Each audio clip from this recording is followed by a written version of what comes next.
The king list. Dot.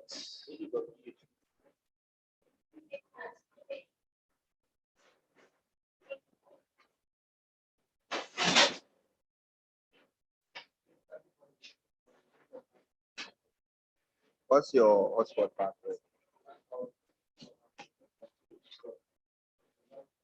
Can you try the speed bump for that? This is my phone.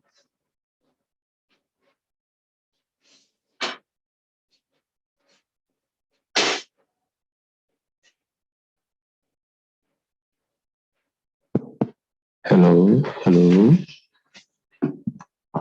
hello, hello. Try testing mic 1, 2, 2. Hello, hello. Yeah. Try testing mic 1, 2. Try testing mic 1, 2. Try testing mic 1, 2. Sadiq. Chama Sadiq. You know, say you try the microphone kind.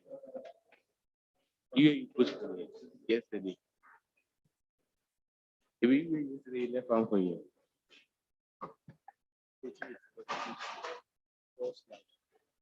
But you've connected it. Listen, right? Wisdom. Check. Try testing mic 1, 2. Check forward slash.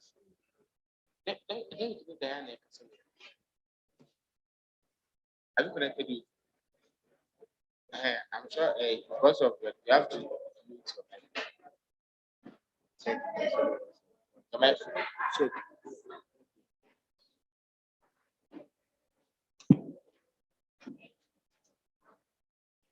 Is that right? Web apps.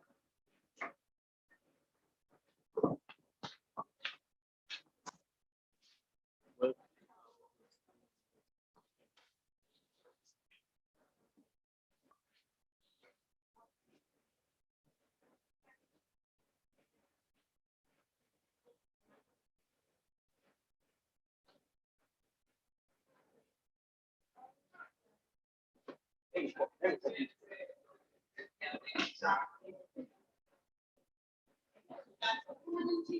Oh, that's an error.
How you go?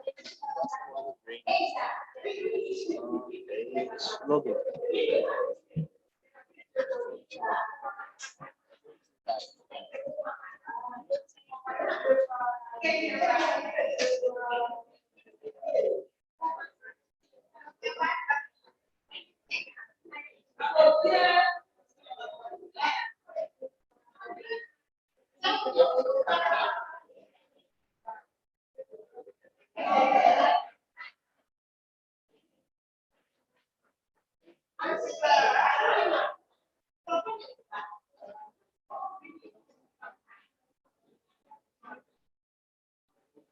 Are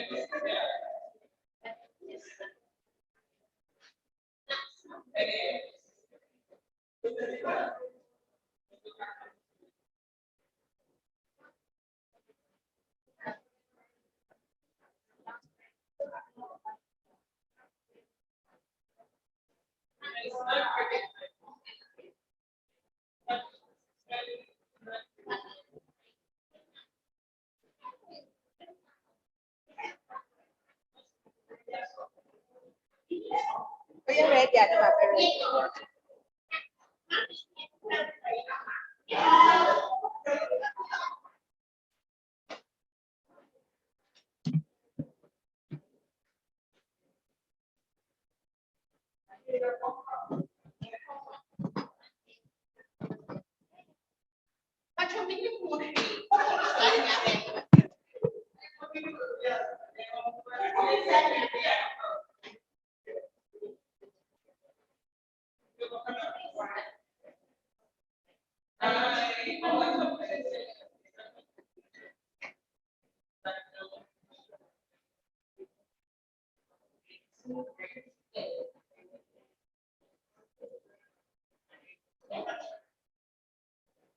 Can you connect this to the Wi-Fi as well? The password is unknown code. The code is C0T3.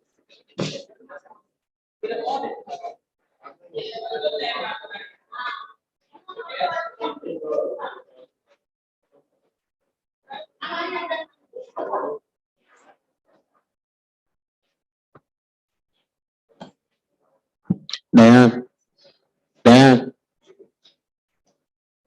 Diane, Diane.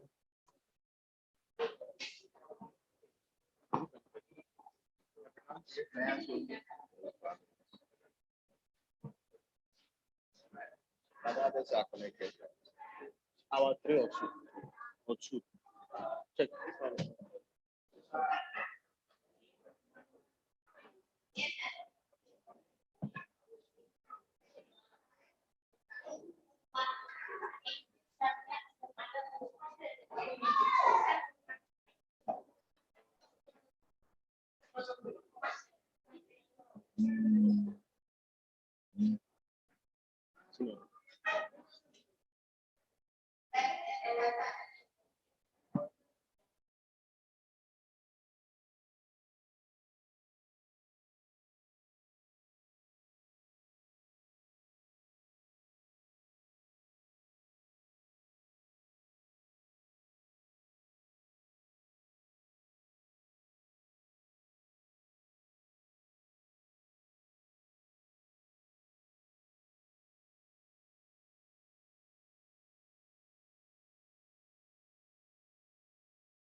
industry partnerships. At the moment, Kwame Nkrumah University's of Science and Technology's engagement with industry is less than 4%. That is giving us a field-sighted weighted impact according to Cyber industry something in the range of 50%. At the moment, Kwame Nkrumah University's of Science and Technology's engagement with industry is less than 4%. That is giving us a field-sighted weighted impact according to Cyber industry something in the range of 50%. At the moment, Kwame Nkrumah University's of Science and Technology's engagement with industry is less than 4%. That is giving us a field-sighted weighted impact according to Cyber industry something in the range of 50%. At the moment, Kwame Nkrumah University's of Science and Technology's engagement with industry is less than 4%. That is giving us a field-sighted weighted impact according to Cyber industry something in the range of 50%. At the moment, Kwame Nkrumah University's of Science and Technology's engagement with industry is less than 4%. That is giving us a field-sighted weighted impact according to Cyber industry something in the range of 50%. At the moment, Kwame Nkrumah University's of Science and Technology's engagement with industry is less than 4%. That is giving us a field-sighted weighted impact according to Cyber industry something in the range of 50%. At the moment, Kwame Nkrumah University's of Science and Technology's engagement with industry is less than 4%. That is giving us a field-sighted weighted impact according to Cyber industry something in the range of 50%. At the moment, Kwame Nkrumah University's of Science and Technology's engagement with industry is less than 4%. That is giving us a field-sighted weighted impact according to Cyber industry something in the range of 50%. At the moment, Kwame Nkrumah University's of Science and Technology's engagement with industry is less than 4%. That is giving us a field-sighted weighted impact according to Cyber industry something in the range of 50%. At the moment, Kwame Nkrumah University's of Science and Technology's engagement with industry is less than 4%. That is giving us a field-sighted weighted impact according to Cyber industry something in the range of 50%. At the moment, Kwame Nkrumah University's of Science and Technology's engagement with industry is less than 4%. That is giving us a field-sighted weighted impact according to Cyber industry something in the range of 50%. At the moment, Kwame Nkrumah University's of Science and Technology's engagement with industry is less than 4%. That is giving us a field-sighted weighted impact according to Cyber industry something in the range of 50%. At the moment, Kwame Nkrumah University's of Science and Technology's engagement with industry is less than 4%. That is giving us a field-sighted weighted impact according to Cyber industry something in the range of 50%. At the moment, Kwame Nkrumah University's of Science and Technology's engagement with industry is less than 4%.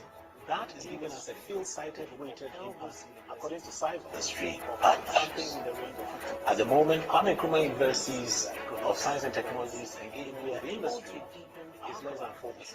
That is giving us a field-sighted weighted impact according to Cyber industry something in the range of 50%. At the moment, Kwame Nkrumah University's of Science and Technology's engagement with industry is less than 4%. That is giving us a field-sighted weighted impact according to Cyber industry something in the range of 50%. At the moment, Kwame Nkrumah University's of Science and Technology's engagement with industry is less than 4%. That is giving us a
Hey, good morning, ladies and gentlemen, and welcome to the 10th KNUST Summer School, still under the main theme, Academia Industry Partnership for National Development.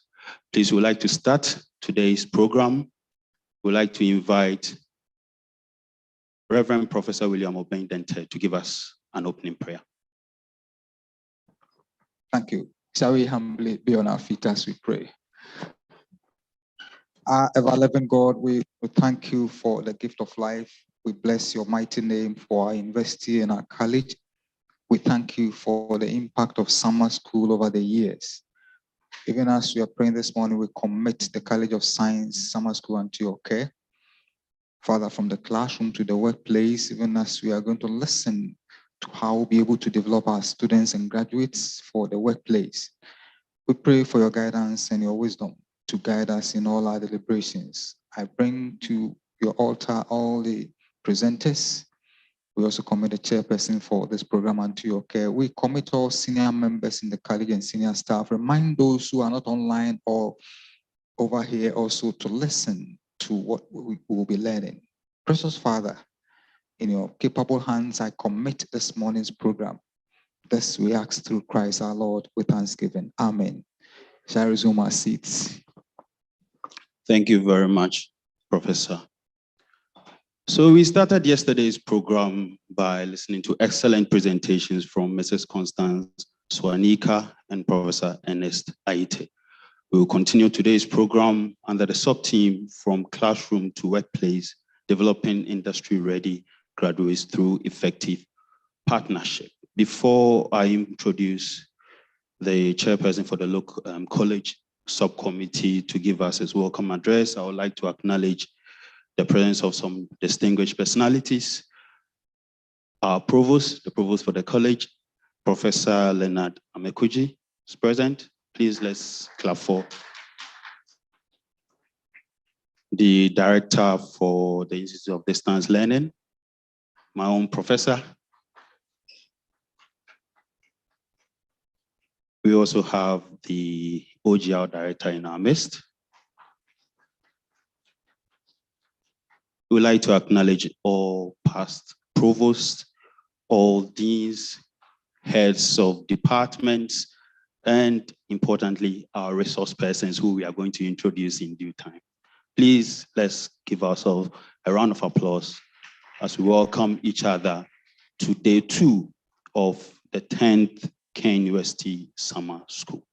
At this point, I would like to invite the chairperson for the college subcommittee to give us the welcome address, Professor Jake. Thank you, MC, Dr. Kojo Bambo. Hello. Are some people online? Online participants, are you there? I'm very delighted this morning as we have some distinguished people of our own. Former Vice Chancellor, former Provost. We have directors here, deans. And what is very interesting too is that College of Science has a lot of people serving various positions. Director of IDL, Director of OGR, and interestingly, our own provost happened to be the former chairperson of the summer school, I think 8th edition, right? We have distinguished resource persons here who are going to lead us in the various topics, innovative teaching, curriculum innovation, and also academia industry partnership. We are very grateful that you have all made it to be here. Yesterday, as the MC introduced, we started the opening session at Great Hall. Today, we are in the College of Science. The interesting thing too is that College of Science has the summer school prefect from our midst. College of Science has the UTAC president from our midst. So A lot is expected from College of Science as far as this summer school is concerned in terms of our participation. So before I wrap up with my welcome message, I want to take attendance by row as we want to check those who are here in numbers. So first of all, if you are in Faculty of Biosciences, raise your hand up. Faculty of Biosciences, almost everybody. So Faculty of Physical and Computational Sciences. For now, the Faculty of Biosciences had it. So let's give them a round of applause. Faculty of Biosciences. So this one is 1 year. You know the score line the last time. So we move to department. Biochemistry and biotechnology. 1, 2, 3, 4, 5. Food science and technology. 1, 2, 3, 4, 5, 6. Hey, somebody has both hands up.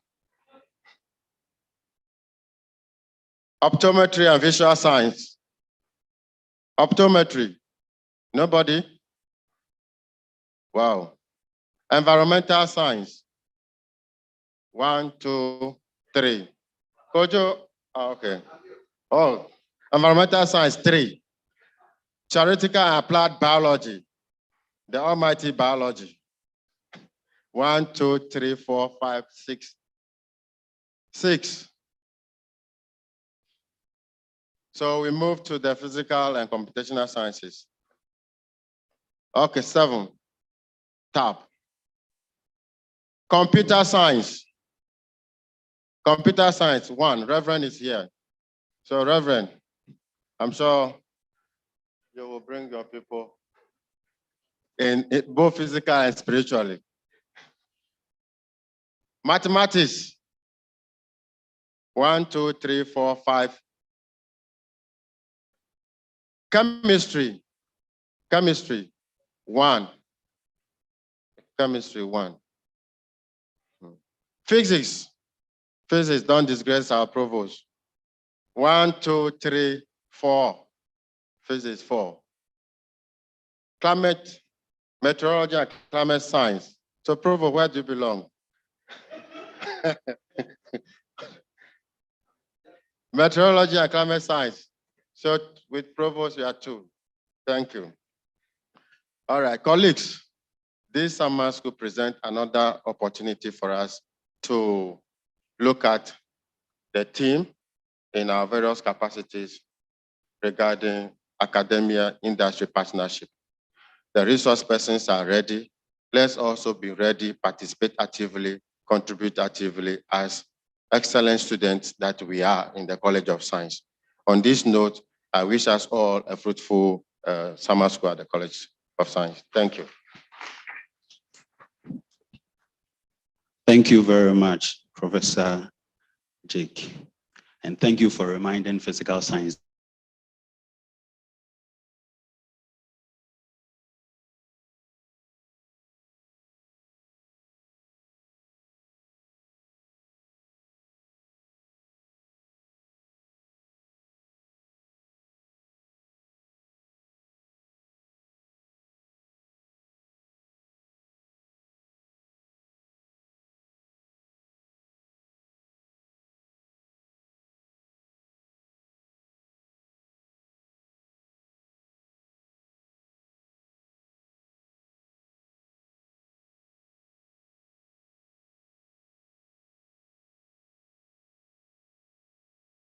of Ideal, Professor Ado, Director of OGR, the Dean Biosciences, our invited guest speaker, and all colleagues seated here, all other protocols duly observed. Yes, another year has come as we have planned for the 10th summer school. As you know, the summer school started, we were having it every year. It was yearly affair. And at around the time on the 8th summer school, which I chaired. During that time, there was a strong sentiment from staff, that's from colleagues, that having it yearly is quite monotonous, and if we can package it to be biennial affair. And so in our report, I remember that we indicated to management that the summer school will serve a better purpose if we think and then put it as a biennial workshop for staff. And that is why it stopped. And since then, it has been a biennial effort. We expect that, as such, we expect all of us to really participate, because it gives us opportunity to reflect on what we do, and also topical issues, particular areas that we think that we need to, the university need to focus its direction or attention on, are things that are discussed. This year's summer school, therefore, as you hear, the title for the summer school, or the theme for this year's summer school, was looking at the academia industrial partnership, and using that as a tool for national development. And that is how that title came about. And as you heard yesterday, the introduction session was very useful, and there were a lot of, this one thing that I picked up was that the industry, they were there to tell us what we should do in order to move the university to the fourth, the nation to the fourth industrial revolution. As mentioned by Constant yesterday, she said that we currently are still languishing in the second industrial revolution. And for us to be able to leapfrog and get to the fourth industrial revolution, there's the need for us to reorganize our curricula. And then also, our teaching methods need to definitely need to change. In order that should be in line to move the country to the fourth industrial revolution. So there's a big work on us as university and as a College of Science. As you know, when you talk of technology, the bedrock, its bedrock, or in other words, the foundation for technology is science. Science and mathematics definitely is the foundation for technology. And so it means that as College of Science, we also need to really rethink about how we teach, and how we go about our entire business. The business starts from the curriculum, and starts with our teaching methods, and starts with our mindset, and how one thing that they requested was that it's very important for all of us to really engage in, not only students, but staff as well, engage in internship, which is very critical. And if we do that, it will mean that we as lecturers will inform ourselves on how the direction to really go in terms of teaching.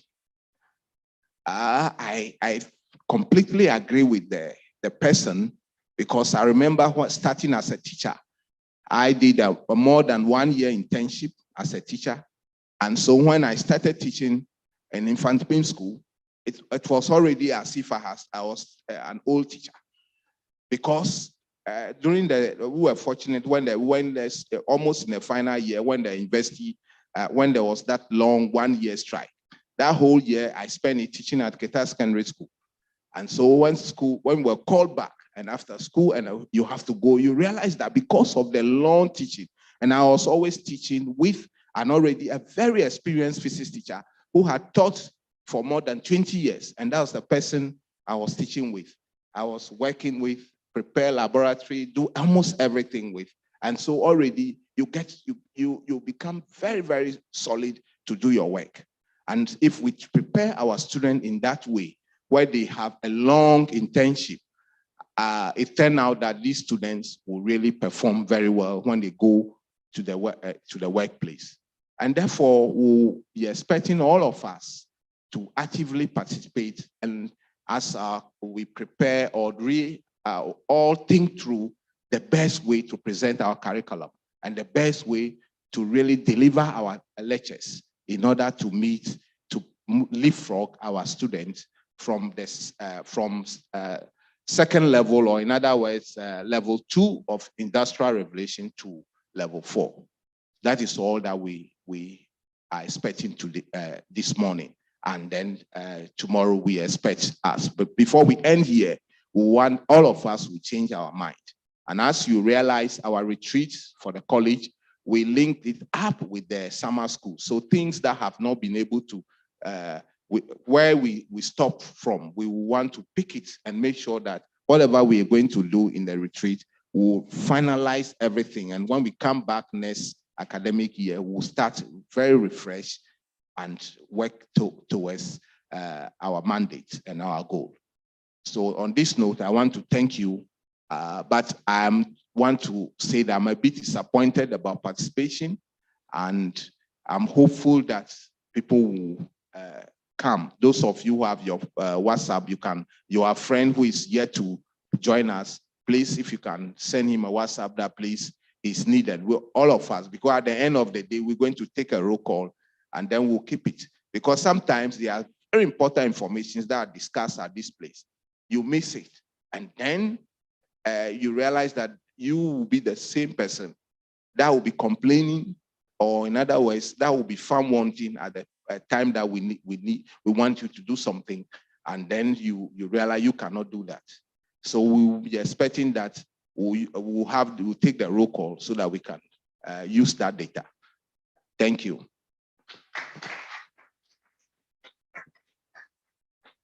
Thank you very much, Provost. Before we continue with our talks, let's take a short moment and watch the summer school video. Thank you very much, Provost. Before we continue with our talks, let's take a short moment and watch the summer school.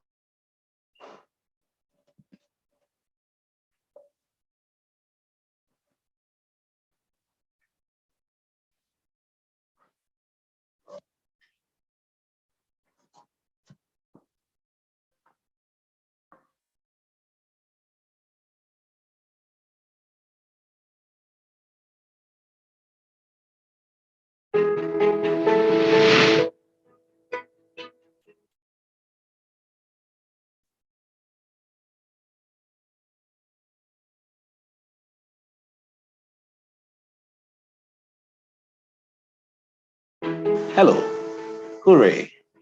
The 10th summer school of the Kwame Nkrumah University of Science and Technology is here with us. And guess what? This year, we have a very exciting theme to deal with. We're referring to academia, industry partnerships for national development. We believe that there will be a deeper and a better way of developing this country if we foster national development through academia and industry partnerships. At the moment, Kwame Nkrumah University's of Science and Technology's engagement with industry is less than 4%. That is giving us a field-cited weighted impact, according to CIVAL, of something in the range of 50%.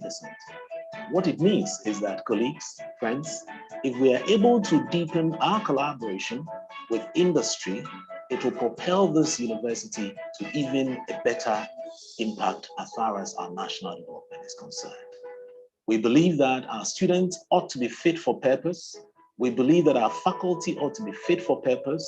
And we, as academia, must not and should not be behind industry.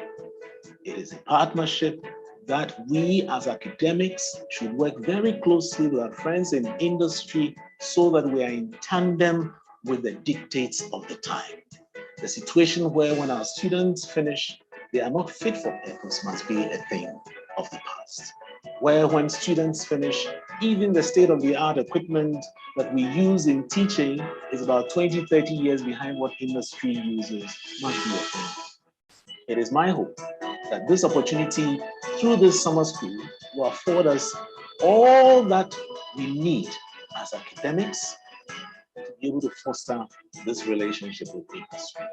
I call on all of you and for your maximum participation to this very important subject for national development. We believe that our nation will be better served and we will be able to propel our national development when academia engages industry in a much better way.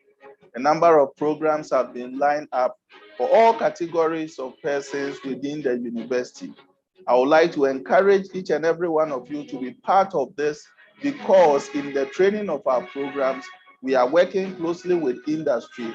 And in this summer school, we are working closely together to see how we can strategically position ourselves to be able to impact on our students much more. My name is Dr. Daniel Norris McQueen, the University Relations Officer of the Kwame Nkrumah University of Science and Technology, the #1 destination for quality education globally. And this year, ladies and gentlemen, I want to invite you specially to the 10th summer school on the theme Academia Industry Partnership for National Development. Research has shown globally that academia industry collaboration often yield a better result at producing graduates who are fit for the job market. And so I am expecting you, because I'll be there, so that we can discuss into details how to ensure this partnership and how to ensure that the common goal that we have all set for ourselves is achieved. This is the reason why I call on your maximum participation this time around, as we always have, to be able to foster these partnerships in a way that will inure to the benefit not only of our students nor our faculty, but also the ordinary person who is Ghanaian. I thank you so very much, and I wish all of us well. I wish that each and every one of us will be there from the 2nd to the 5th of October. I look forward to seeing you. Let's meet there. Yes, indeed. KNUST is the #1 destination for quality education globally. Please get ready and be on board for an exciting and impactful 10th KNUST Summer School, 2nd to 5th October 2023. Thank you.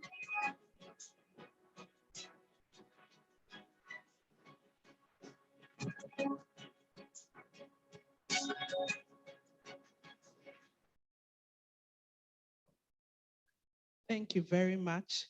So we are going to start with our presentation.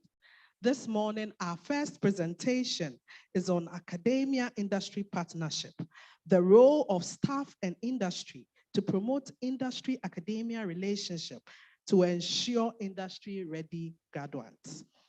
To do us the honors of this talk, he is a business professional with close to 20 years of diversified senior management experience within the ICT and telecom industry. He is currently the Senior Manager for Enterprise Customer Enablement and Solutions and the Acting Chief Enterprise Business Officer at MTN Ghana. He is also a member of the Multi-Stakeholder Advisory Board on the assessment of UNESCO's Internet Universality Indicators in Ghana. He is the immediate past president and board chairman of Ghana Internet Services Providers Association and the Ghana Internet Exchange. He is a professional engineer with the Ghana Institution of Engineers, a certified project management professional, and holds a BSc in electrical and electronic engineering from KNUST, and a postgraduate diploma from Leicester University, UK. He is expecting a Master of Science degree in computer science from the University of Ghana. He is a professional coach, a speaker, and trainer with the John C. Maxwell team. He is passionate about inspiring and leading young people into the life of fulfillment. He is married and blessed with 4 boys. Ladies and gentlemen, let us welcome Engineer Richard Densu. Thank you.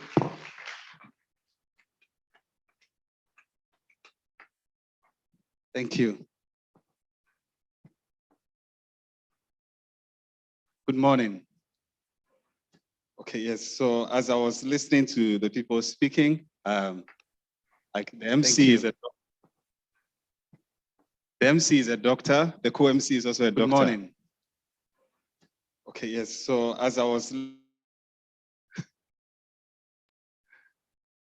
yeah. So the MC is a doctor. The co-MC is a doctor, and I'm hearing professors, a lot of I would say intimidating titles, but I'm happy to be here.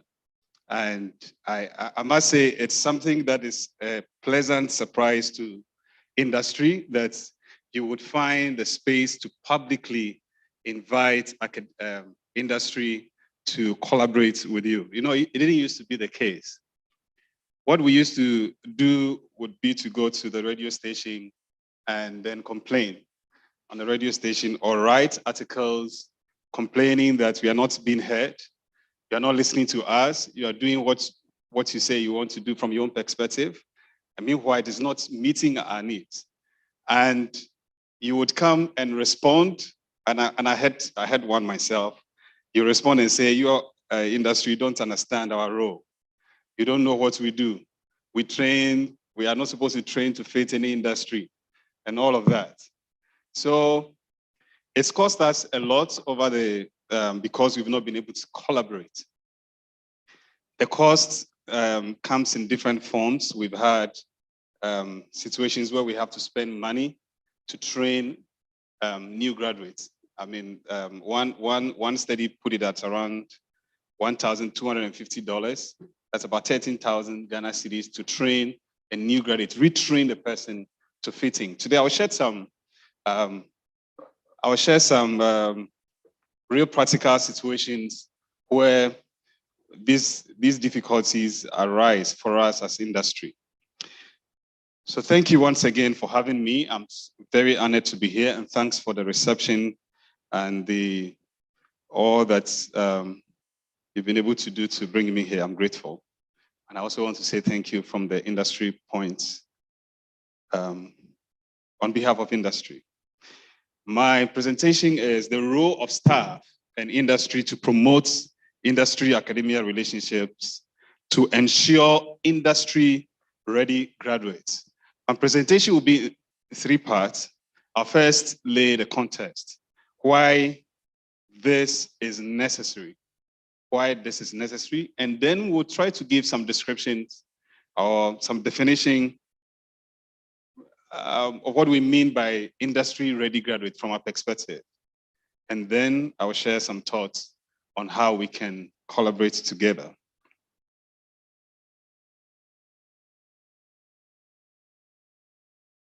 Okay, are you doing that? Okay, so the background, I mean, we know this is known to all of us, the digital revolution, the changing customer demands, and I'll explain, and the efforts to decarbonize. I mean, the environmental situation, it's a big one, and trying to do all of this in the face of climate crisis. It is changing how industry is operating today. Now, business models that you could draft a business model for say 5 years and then plan your skill set. It is no more the case. You have to keep changing all the time. Even within the year that you plan, you have to keep changing your business models. And so it's become necessary to continuously skill and upskill the staff that we have. So this partnership is really timely, and the contest, can I control it from here? Okay.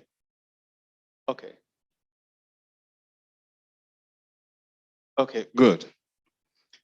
So I just mentioned some of them, but these are some details. I don't want to dwell here because we know a lot of these things.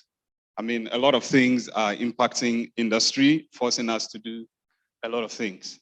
So let me go to the definition of of industry, what we say, industry-ready graduates.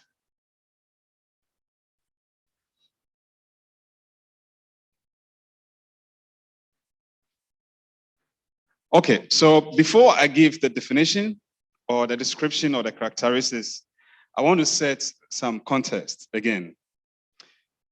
Now today, information or knowledge, data is readily available. Anything you want to do today, you can get information on it.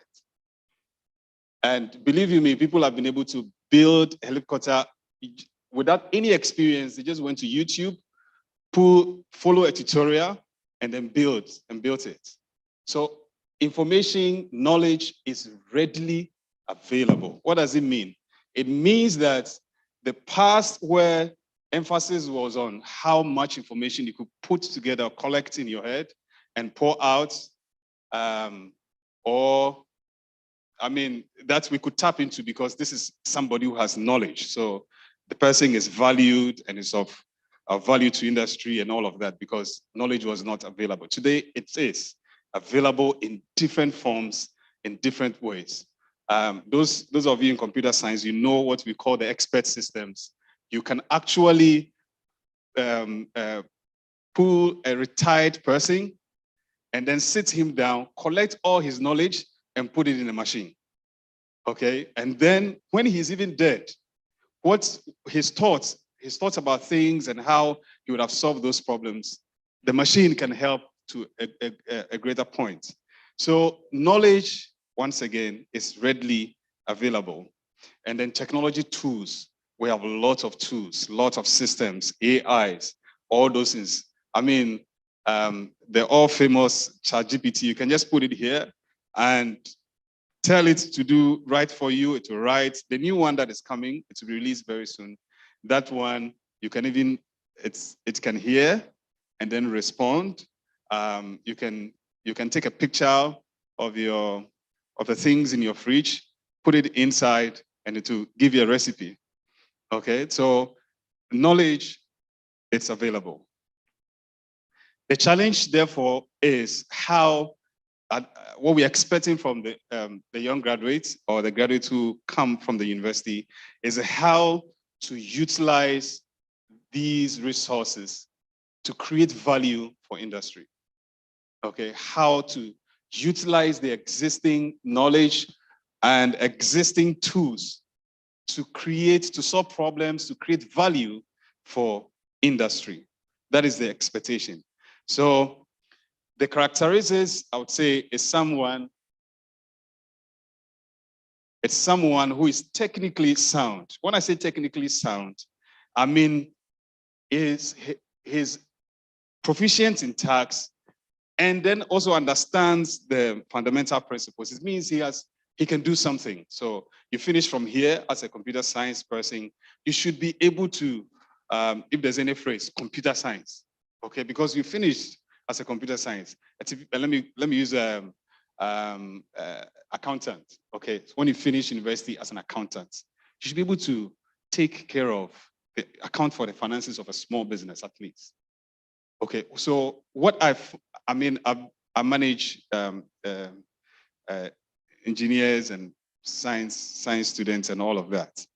And you will find that somebody has finished school, he says he's a computer science person. He doesn't know how to program. He can't do anything with a computer, but he's passed his exams. And he's come out as a computer scientist. To do what for us? Okay, so basically the fundamental expectation is that when you finish within the course structure, within what you've learned, at least be able to do something. Be able to do something, apply something. If you finish as a pharmacist or you finish as a biochemist or whatever, you should be able to do something in the lab. That is a technical skill. That is basic expectation. And not only that you should be able to do it, but you should be able to understand why you're doing what you're doing. It's very important. So that to separate you from those who do not go to school, who do not go to the university and have technical skills. I once ask one artisan to come and fix something for me. And you could see that the thought process, wasn't applied. It was more like, I think it's here. Then you break the walls, you break. And then later we found it was somewhere else. Because the understanding is not there. So if you're a graduate, if a graduate comes from here, our expectation is that he understands why he's doing what he's doing. The principle, the basic framework and concepts and all of that is understood. The second one is that he's not the only person going to work in the industry. He's going to work with a lot of people. Okay, he's going to have people of diversified or diverse backgrounds, people of different understandings, people of different roles. He should be able to coexist with them. Okay, he should be able to, because if it is not so, the environment will be very toxic, nobody can be productive. I wait on you to give me something for me to do my work. If every time you don't want to listen to anybody, you insist on doing what you want to do, you do not care what anybody thinks, you don't have the bigger picture of the industry at heart, you'll be doing something in your own small way, that is not fitting into the bigger structure. So working with people, ability to understand your own self, have some passion, and also understand others from their perspective and coexist is become very critical. You know, it used to be, I don't know for here, but for industry, it used to be very formalized structure. People come in their suits, in their ties, and all of that. But today, when you come to the office, you see people with jeans, with rough hair, and all kinds of attitudes around. You should be able to deal with everybody. You should be able to manage the relationship. Otherwise, you create a toxic environment. And that also means that you should be able to adapt to change. Okay, I told you that business models change. So your work assigned for you this quarter or this half year could change the next half year. Okay, and if it's changing and you will not move, here I stand, I will not move, I won't change, this is that, it will not be helpful. So the whole attitude, the emotional intelligence and flexibility and all of that, it's also counted as value to us. The third one is a high level thinking, and that is the critical and creative thinking. I mentioned that information is available, but it's so much abounds that if you don't take time, you get swallowed up in it. So you need to be a critical thinker. You need to be able to sift through the vast array of information that you have and make meaning out of it and apply it. So this, generally speaking, our expectation, okay? He's technically sound, he can do something. He's emotionally intelligent, he can work with people, and he's a critical thinker. When problems arise, when changes occur, he's able to understand the context within which he operates and then make sense out of it. We don't expect a graduate to see a problem and come and complain to a supervisor. When you are coming with proposed solutions. You are coming with some understanding, some little research you've done about the problem, and then sharing it. Let me share with you a work done by World Economic Forum. They surveyed 803 companies. The full report is available. I can make it available. It's huge. It's a huge document. So the 2023 version, they interviewed about 803 companies, and a lot of field work was done. And this is what they came with, the critical skills that are required in the next 5 years. And you see the top there, analytical thinking, creative thinking, resilience, flexibility, and agility. Motivation, that is passion. And this one, I want to emphasize the passion, okay? When somebody, some of the big schools that we know of, global universities that we know of, by the time the person leaves the campus, he already is passionate about something. He has something that he's going to do. Sometimes they start and the passion is so much that they drop out of school.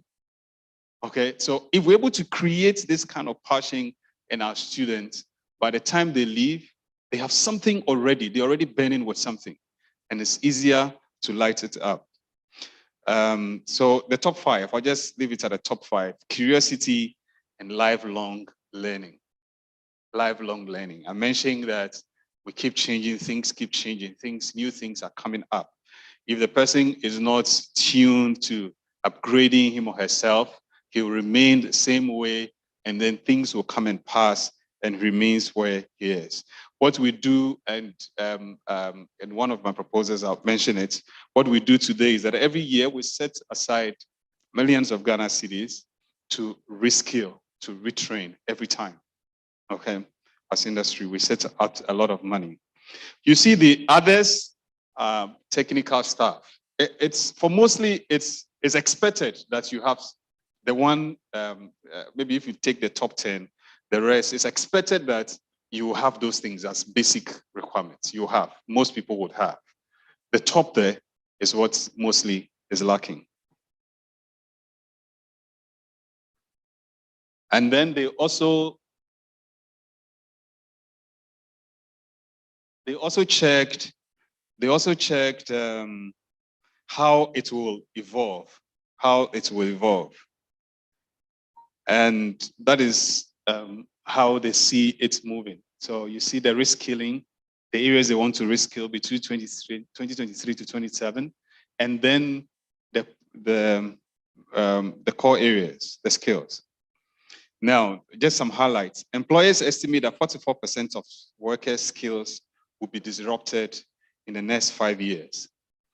I want to say something here. What it is that it takes us about 4 years to train a person to come into industry. If you don't have a living curriculum, you will finish training the person, and then the job you train the person for, or whatever you prepare the person for, will not be available by the time the person completes school. He would have been, he'll be in the past. And if the person is not motivated to catch up, then he's lost and be complaining that there is no job. Now, 6 in 10 workers will require training before 2027. Most companies will prioritize women. I think that's one we all know. They are the biggest priority now. Youth under 25, and then those with disabilities. If you're a woman, this is your best time. If at some interviews, if you go and there's another woman there, sometimes you have to forget. Okay. This is your best time. If you have a daughter, train, open up the mind of your daughter. This is the best time. It may change, but today is the best time.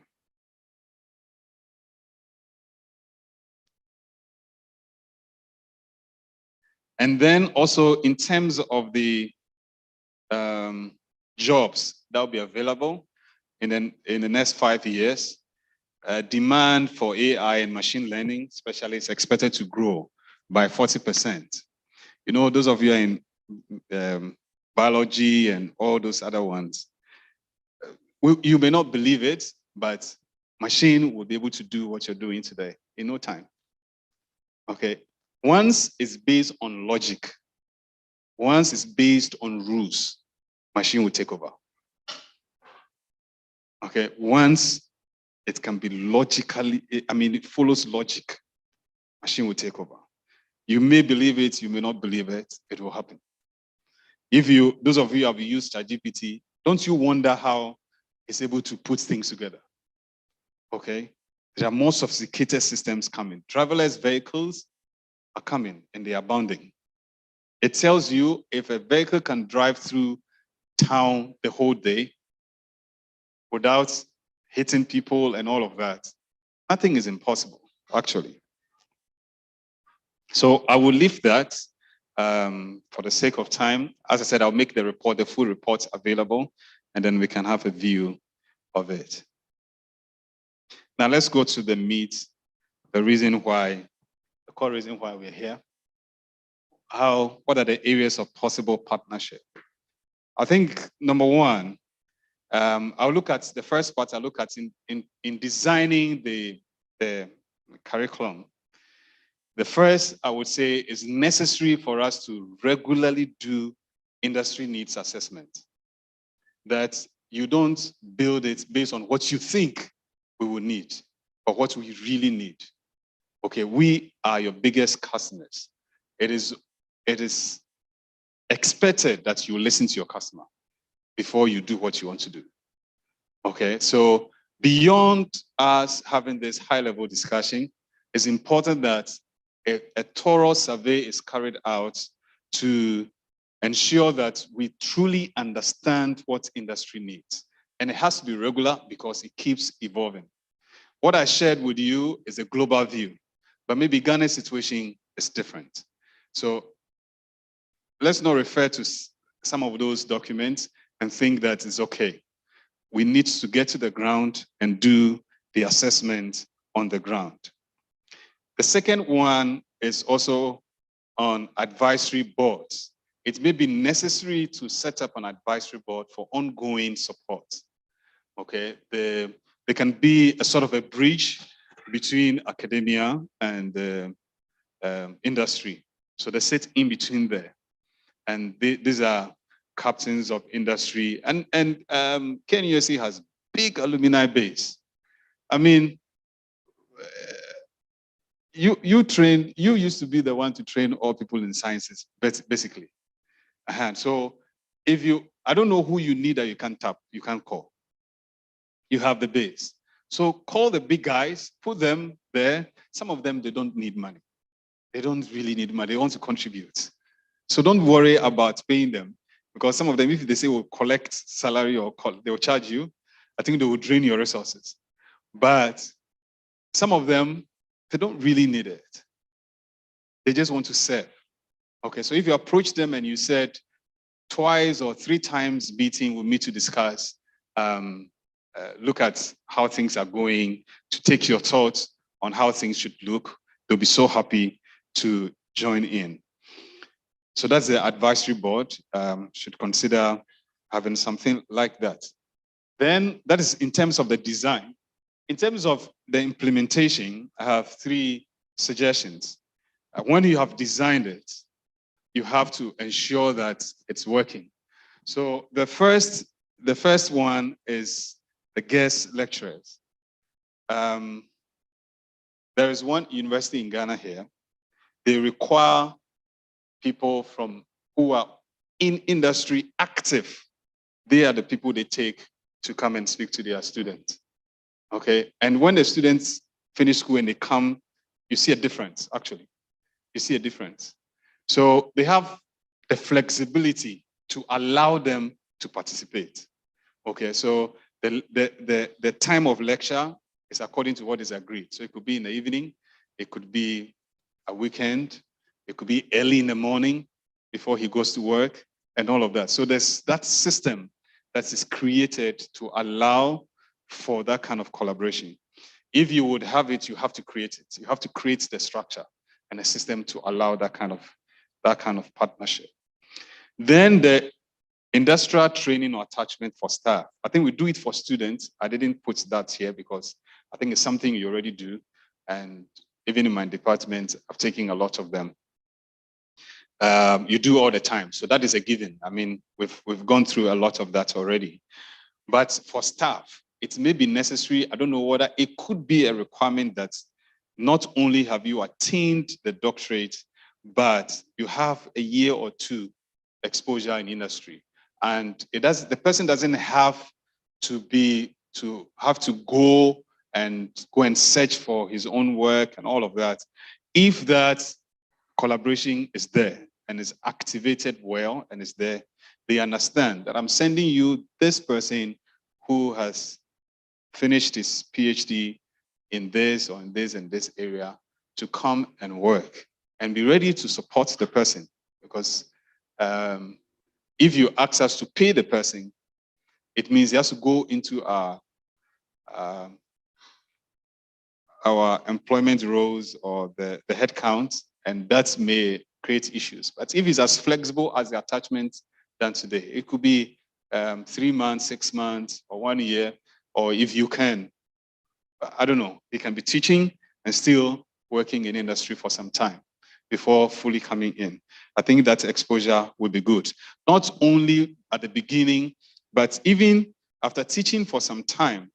I remember in a telecom class, what we were taught, and when I went back to Scancom by then, Scancom wasn't taking any graduates because they said they didn't believe in the engineers that were produced. So they were bringing people from outside to come and work. One of our lecturers had to go and sit down with them and explain to them and told them, just try them. And today we filled all the place from KNUST. Okay, so some of those, because somebody had to take the, thank you. Somebody had to take the initiative to go and sit and say, I'm telling you, try them. And anybody who has gone through, I mean, all of us go through the sciences, you know, even if you don't learn anything at all, your brain would have been massacred so much that you can learn anything. Okay, once you have the passion, you can learn anything. I mean, my colleagues who finished the electrical electronic engineering, I finished it about 20 years ago. Some of them are lawyers, actuarial scientists, and they've gone to different areas. Some of them are even musicians. Okay, so trust me, what we went through, it wasn't easy. We were learning everything. And the most difficult one for me was the thermodynamics, the pontoon thing. Electrical engineering, thermodynamics, and all those other stuff. Well, today I understand it's changed. We're learning too many things. Okay, so then the third one is the infusion of integration of technology and industry-sponsored projects. What we are saying here is that there are a lot of projects that we do. A lot of projects that we do. There are things that we wish that we could do with industry. There are, personally, I have even spoken to our chief technology officer to get some equipment to bring. But how can it be done? What is the process? How do we approach you? This is a huge university with a lot of colleges, departments. Who do we talk to? Okay, so it's important that a clear structure is set in place so that we can also infuse some of those technology. I mean, vendors will be so happy to introduce their product here so that you get used to it before you come to industry. Okay, so let's build that system. This is another way we could be of help. Okay, and it's not a difficult thing. If the chance is there, even me, I can organize some for you. Now, industry to classroom. There are some people, some of my colleagues, who wish to come after maybe 20 years, 30 years of being in industry. They just want to acquire some knowledge, not acquire, just share knowledge. So they want to transition to academia. What is the process? PhD. And if you've done even the small MSc I'm doing, it wasn't easy. So sometimes I've been thinking about PhD, but if you look at what you went through in the small one, you're already thinking, okay, so he thinks, okay, then I'm not welcome. Okay, is there a way to help manage the transition a bit seamlessly? Okay.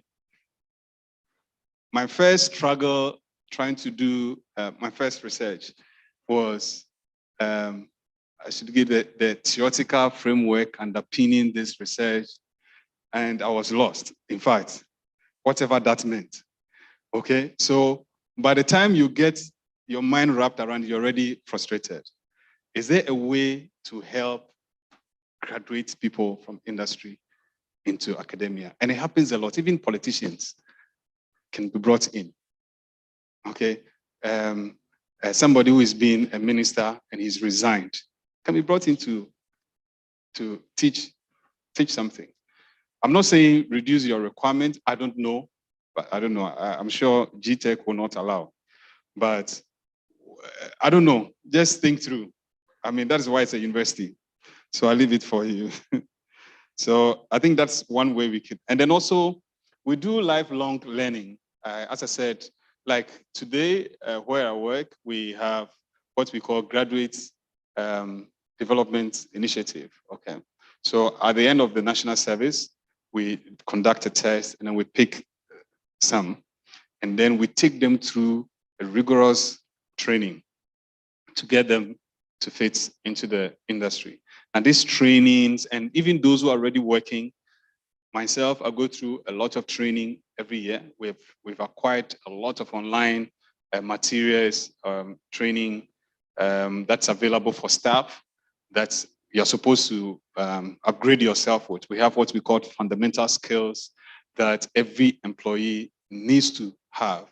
And those includes leadership, it includes the critical thinking, analytical thinking, and all of that.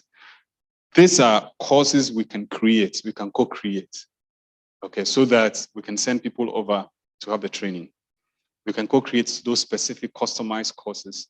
We can work with you to create, and then you teach it, okay? And then we can, even both sides can teach it. And so let's see how we can do something like that. It also helps to prepare the graduates for the industry, those specific kind of trainings. Every industry or every company has specific kind of sets, and they pay for it. We send people to Harvard, to Stanford to go and do those short courses. Okay, they're just short, 1 week, 2 weeks. Maybe a new person has been promoted to a leadership position. You go for it, and then have that. For instance, there's one that somebody spoke about on ESG, environment, sustainability, and governance. Okay, which is required for almost every company now. Okay, should have a training on it, and then people can send the executives over or invite you over to do the training. Otherwise, we always have to go outside to get that. The last but one, this is very important, the culture. The culture. If I'm sure we all know about this quote that culture eats a strategy for breakfast. No matter how well you design this, if the culture around is not in alignment with what you want to do, it will not survive. It will not survive. I know we do, you know what we promote here more? It is first class. Okay, first class. Then you're on the dean's list. Then the Otunfo will stand up for you. So everybody is trying to get first class. But believe you me, that not all the first class people do well in industry.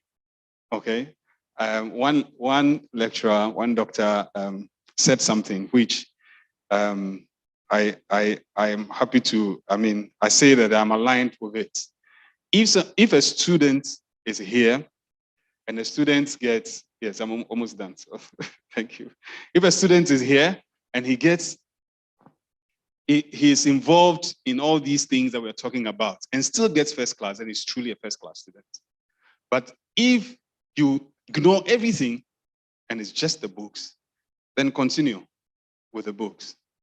Okay, so the last one, so the culture, I mentioned that we can have those who you stand up for could be those who have started businesses whilst in school, created something innovative, you publicize them, you tell the world about them.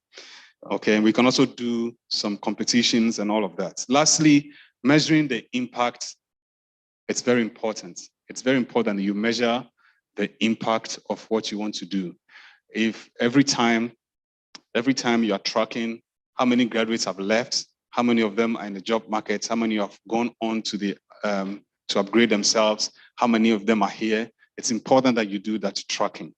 So this is where I will leave it so that if there's any further discussions, then we can have it together. So thank you so much for having me. I'm grateful.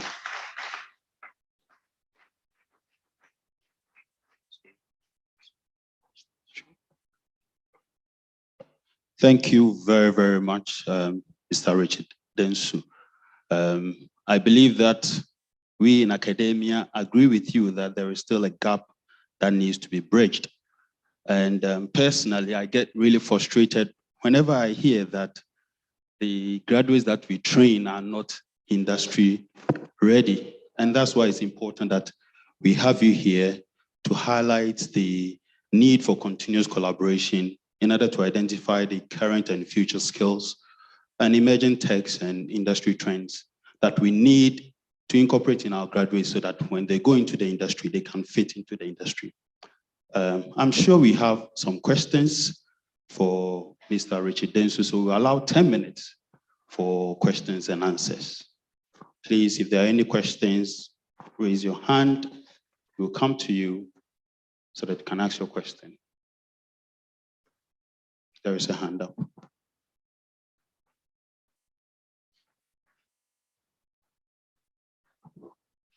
Okay, so thank you very much for your presentation. In your presentation, you mentioned that at your end, the industry, sometimes you may have some money, some equipment that you want to come and give to the university. But the university is very, very big and you don't know where to go. It may also interest you to know, at the university, you also find in the same situation. We may have a very nice project. We see a number of industries scattered around, but we don't know where to even visit so that they can also give us support. So I think it's at the two sides. But there's something on your presentation that also catch my eye, and it was on the technology integration, industry sponsored project and mentorship. And under that, the point 3, it mentioned that industry can help bring in technology, equip labs with real-world facilities and sponsor industry projects.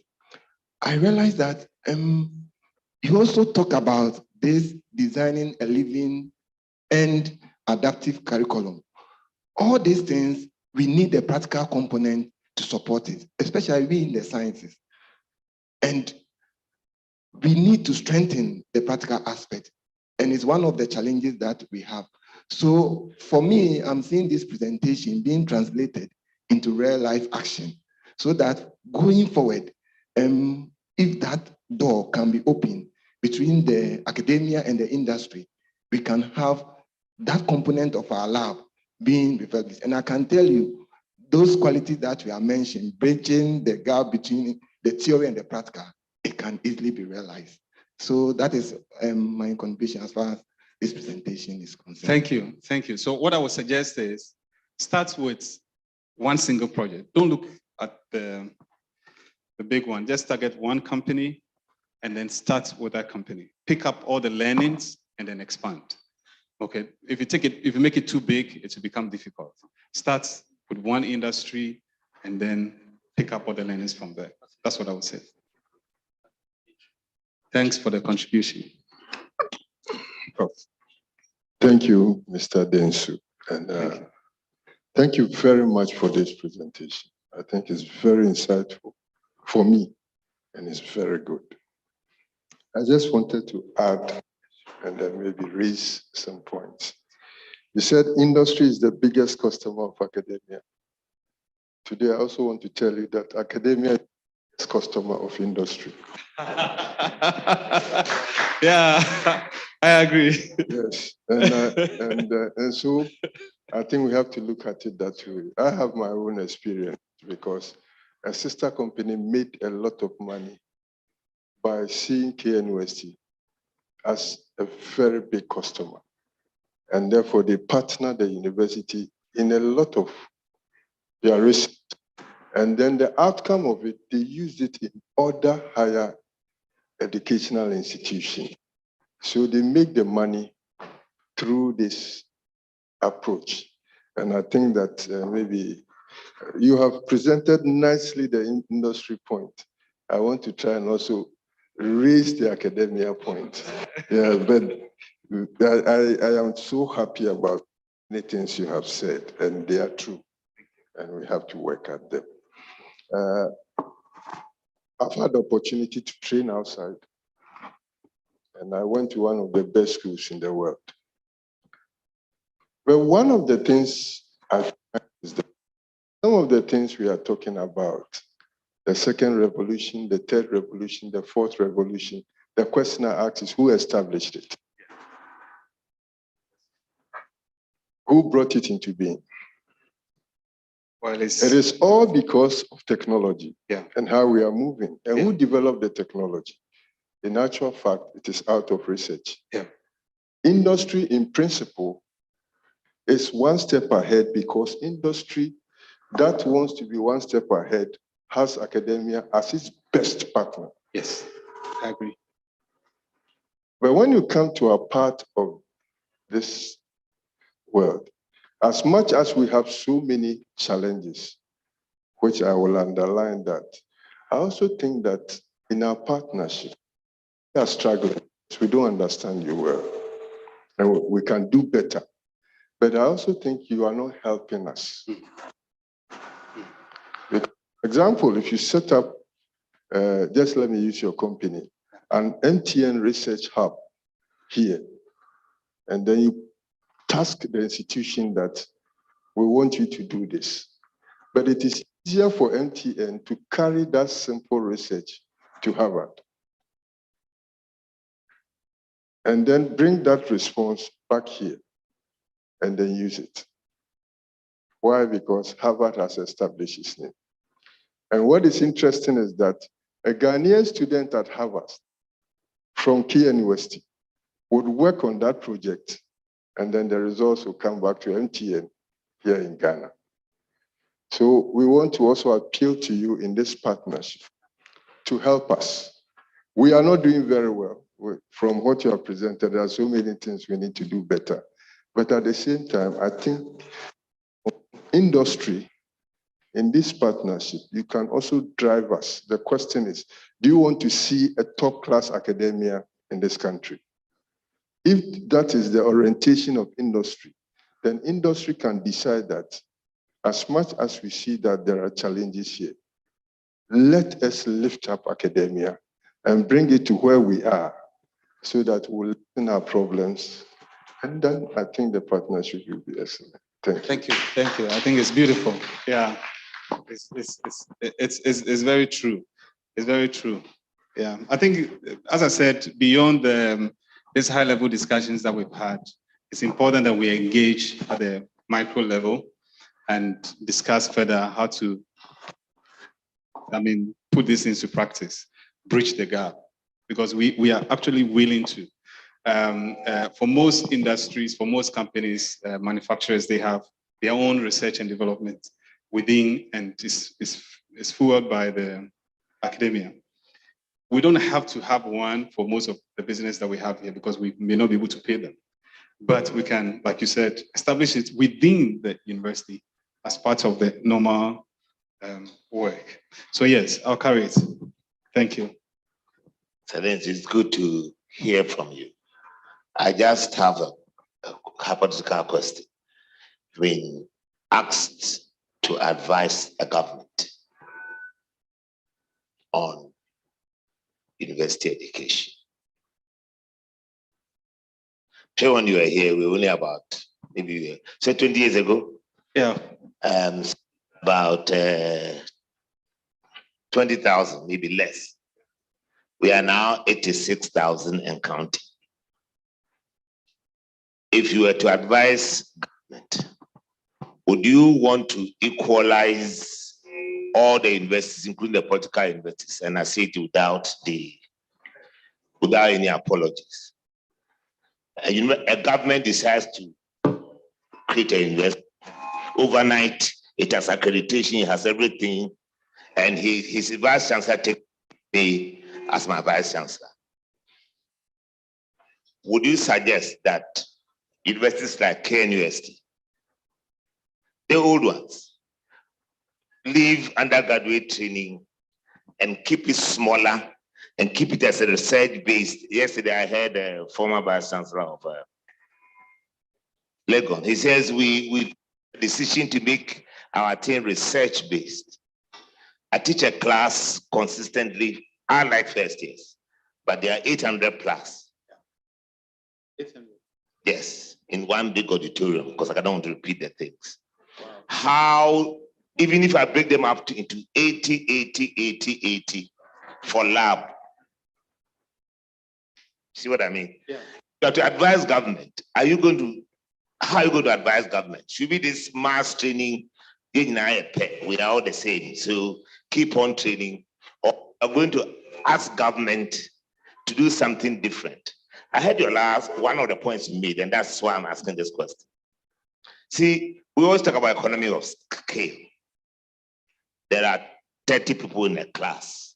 I can invite you to come in the evening to give lecture to 30 people about industry. There's a lot of hype. I know the university you have mentioned it, but for us, they're not our equal, so I won't mention it. There's a lot of hype without substance. Here we are. In economy of scale, we produce probably 20,000 graduates. He produced the whole university is less than 2,000. So when he comes up and says that my university, 90% of my graduates get employed because they are trained, they are industry trained, it's hype. I want you to tell us how you advise government. You know, this is a big, I think the advice, I'll write it and send it to you.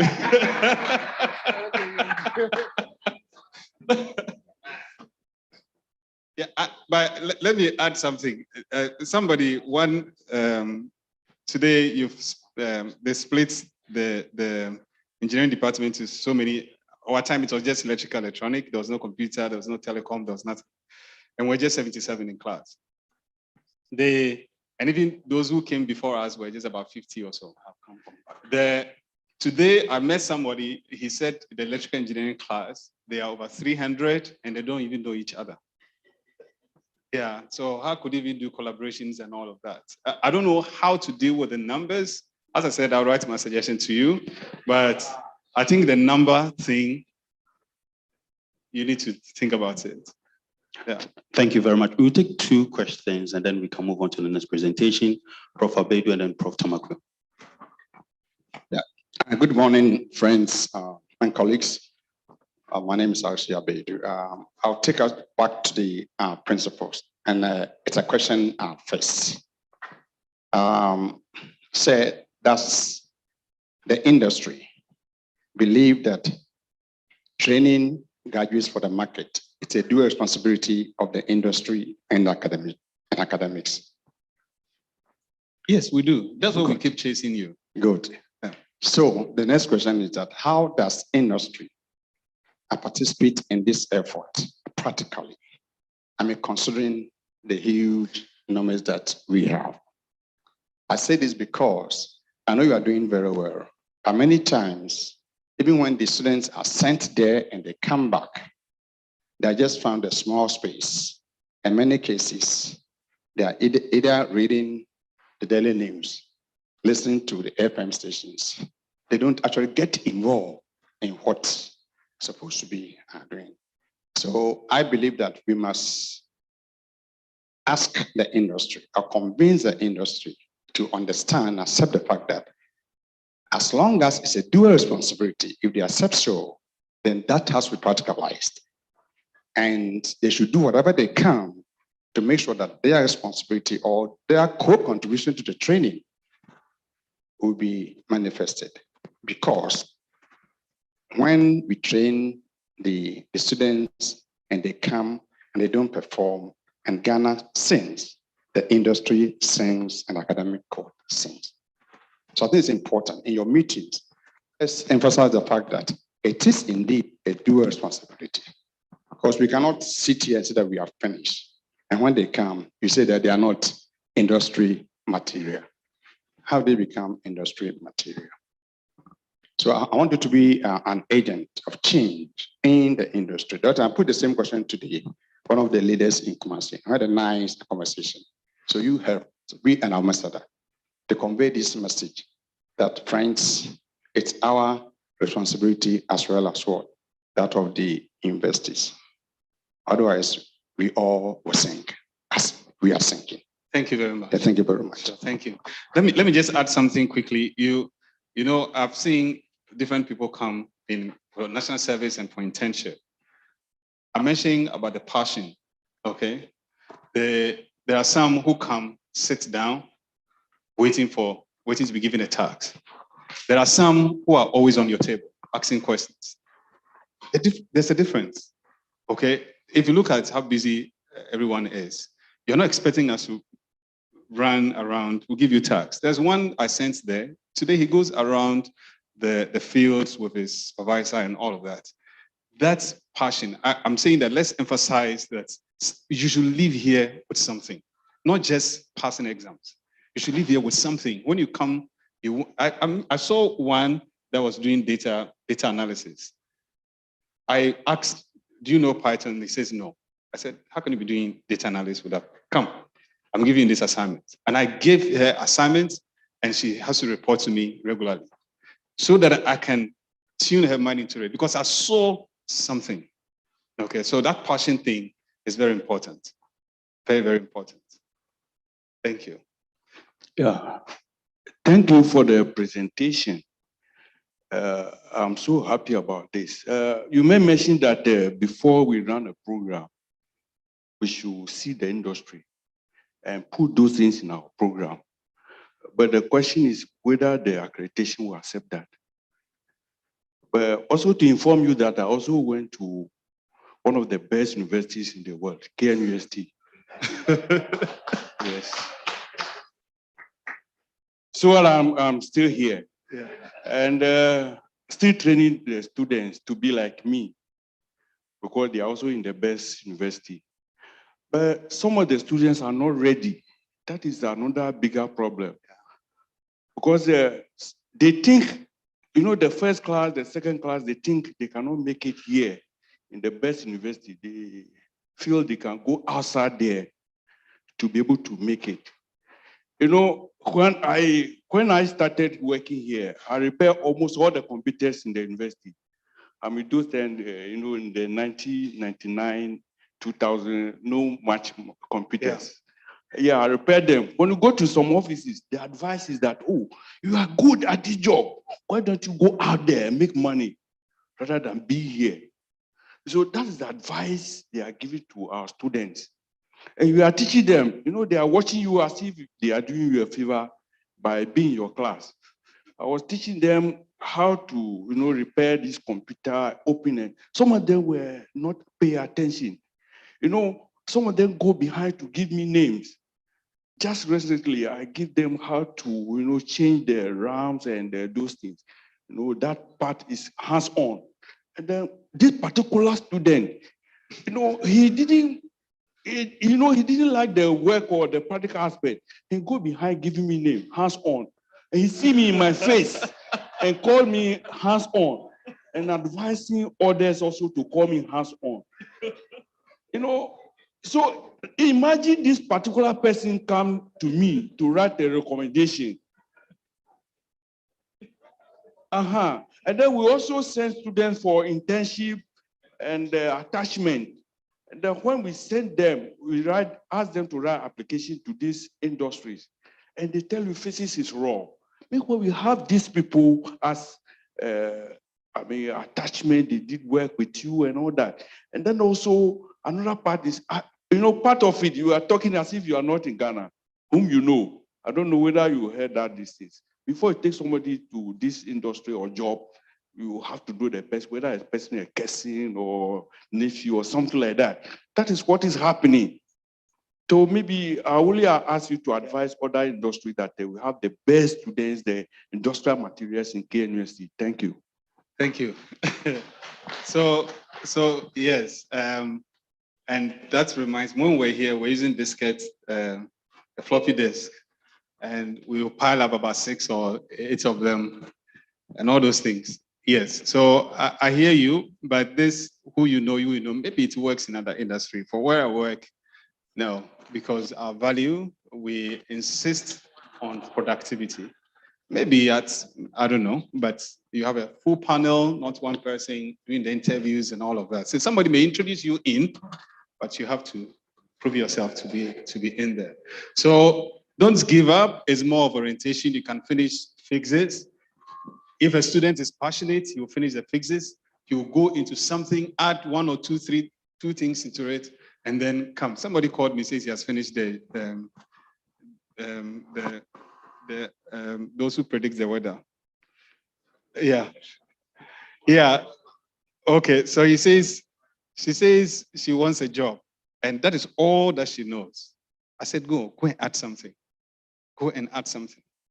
Okay, so add something. There are a lot of other skills that, as I mentioned, add something to it. Encourage them. Fixes students, if you can do fixes and do mathematics, what can't you do? Okay, so it's more about the passion, the orientation, and all of that, and you'll be able to do that. So thank you so much for having me, and I'm grateful. Thank you. Thank you very, very much. Thank you. Due to time, we will not be able to take any further questions.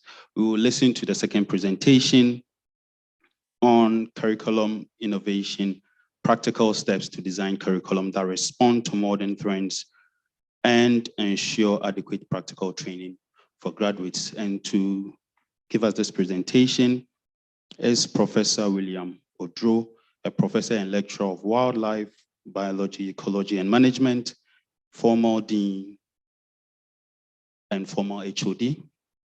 He has managed several international and national research in wildlife for the past 20 years. And we believe that his knowledge will be good for this presentation. He's affiliated to the college because he is the husband of our own Professor Ibok Odro. Please, with a round of applause, let's welcome Professor William Odro.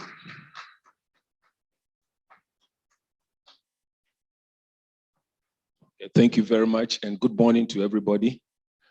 I want to thank the management of the university and also thank the management of College of Science, the provost, and also Professor J.K. A, and then the team that has put this thing together. Let me say that the summer school is a good thing. When it started, I did a presentation on competence-based learning. And at that time, far back, looking ahead, I was just suspecting that we should be able to move to the level where we are. But this is progressive. What I've been seeing over the years, it wasn't so at the start, but now we are somewhere. We are engaging industry at the university level. There have been so many projects here in the university which I've been part of, and some of them led. And these were problem-based learning, which we brought working together with Legon and trying to make the lecturers, we focused on lecturers, so they can now make the students to be able to identify problems and then solve. In this way, you'll be able to create jobs. Jobs comes out of ideas and out of problems at education. Then we moved from there to what we call the Aisha, which is e-learning, entrepreneurship and innovation in higher education in Africa. And so we work with African universities and also with the developed countries. Then the Building Stronger Universities also looked at that, and I was just leading job creation, Building Stronger Universities 1 and 2 and 3. And now we are just looking at the same thing. How can we create jobs? So what it means is that unemployment, underemployment is a big problem not only in Ghana, but in Africa. It's a big problem. Everywhere you go in Africa, it is like that. And governments have been struggling with this. They come with all sorts of problems and programs. But as scientists, and which I believe, scientists, we are to solve problems. I've heard a lot of people coming out, and this government and this, that. Scientists, we have been made to solve problems. So what can we do within this context? And that is where we now want to call the brains, which are the scientists. What do we do? We can't be talking about the problems and talking about the problems, but what do? We want to solve it. To solve it, we are very fortunate we have the curriculum. A curriculum is such that it produces a set of people. So we have engineering curriculum, we have environmental, whatever it is, medicine, anything that you want to do, you fashion the curriculum to give a product, and the product are the students. So I'm here to look at the curriculum. If we fail in the curriculum, we'll talk all the talking that we are talking, that our students are not ready for the job market, our students are this, and people will tell us, and it is sad. It means that there's a problem with the curriculum that we're telling us.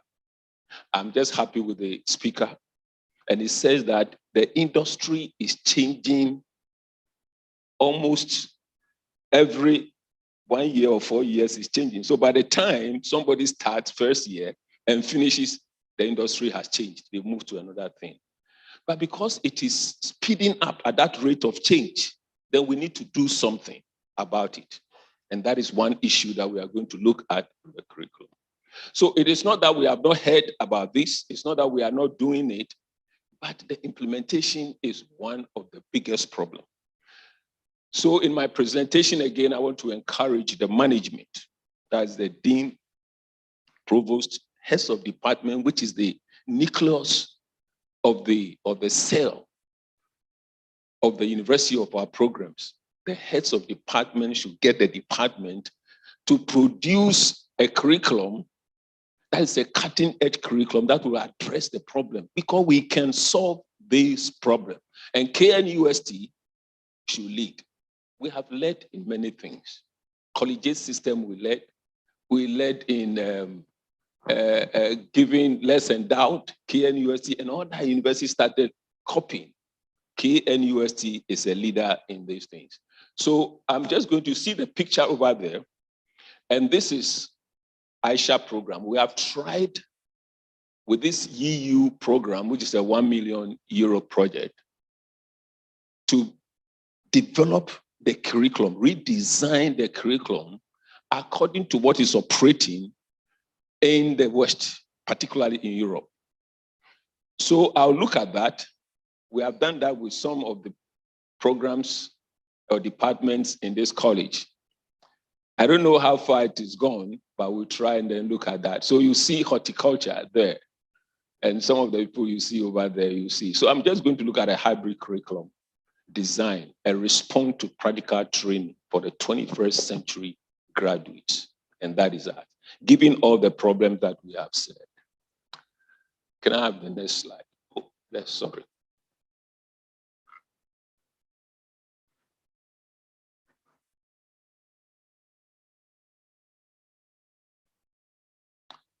Okay, so as I said, yes, we have the Aisha project, and you can see some of the people over here. I know Professor Gabriel A. Autry is part of it, Alsa, Christopher Adoyi, Lenin, and others. These people have all visited, trained in Europe,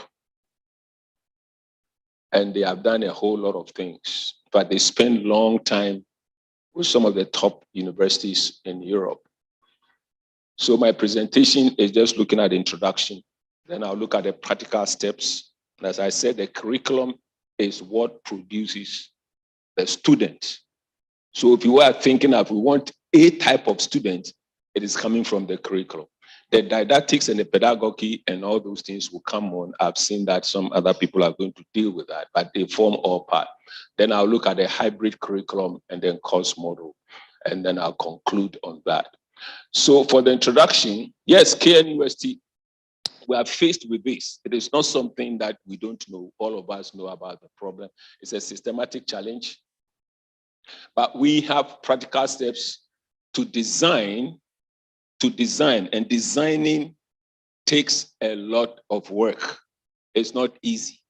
In practice, what we have done with aquaculture, it wasn't easy. There was fight. Then so the development and the deployment, it is good to hear, but when you are implementing, now the industries, all those people will have to come in. So it is e-learning, entrepreneurship, you can see the innovation and sustainability for graduates and towards national development. Somebody's interfering. Your slide is not moving.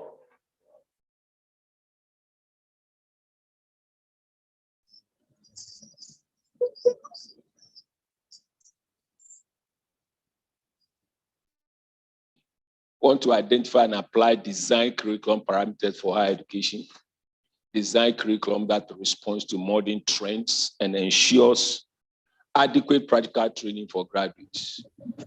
Question. Right. How do we respond to modern trends and how do we ensure adequate practical training? How do we do that? Please, can you help me because this thing I'm trying is not working? Yes, okay. So as I said, the Aisha tenets, please.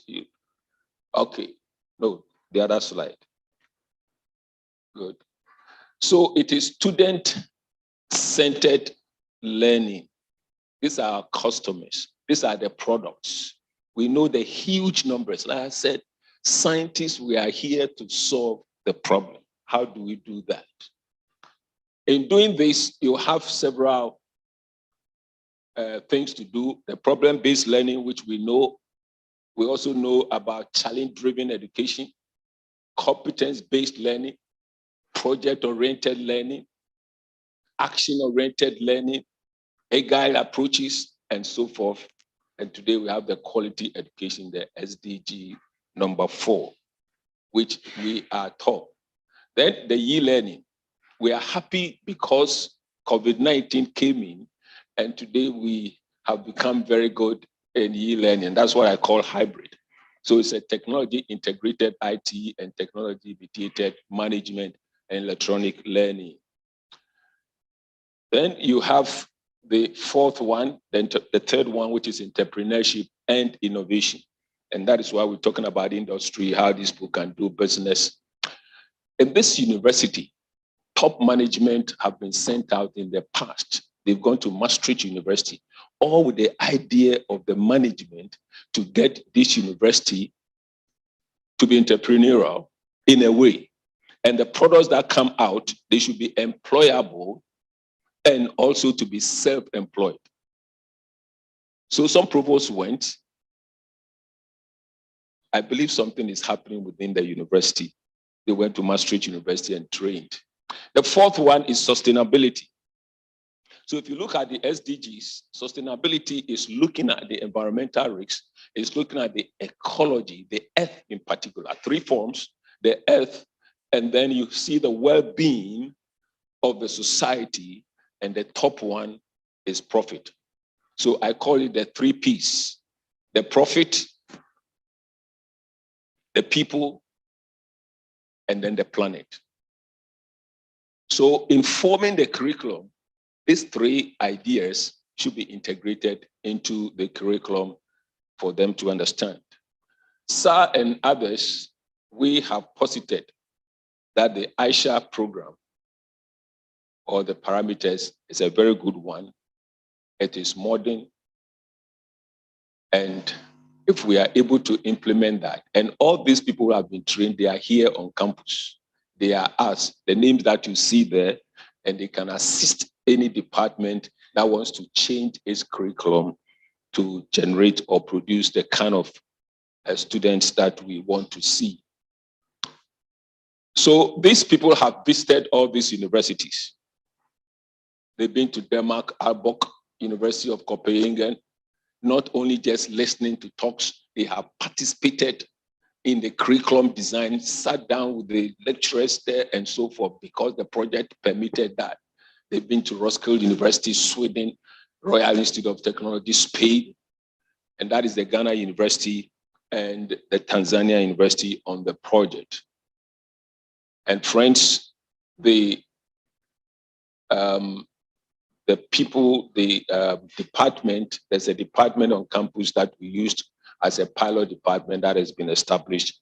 They have problems, challenges because of the deployment aspect of it. Now, the practical steps to design the curriculum is what I just want to look at right now. And I said I'm just going to use the Aisha tenets because we believe that it responds very well to that. So it is to initiate sustained educational change in the 5 African universities that we saw, in other words, in Ghana, including Ghana. And the impact was felt in the African higher education.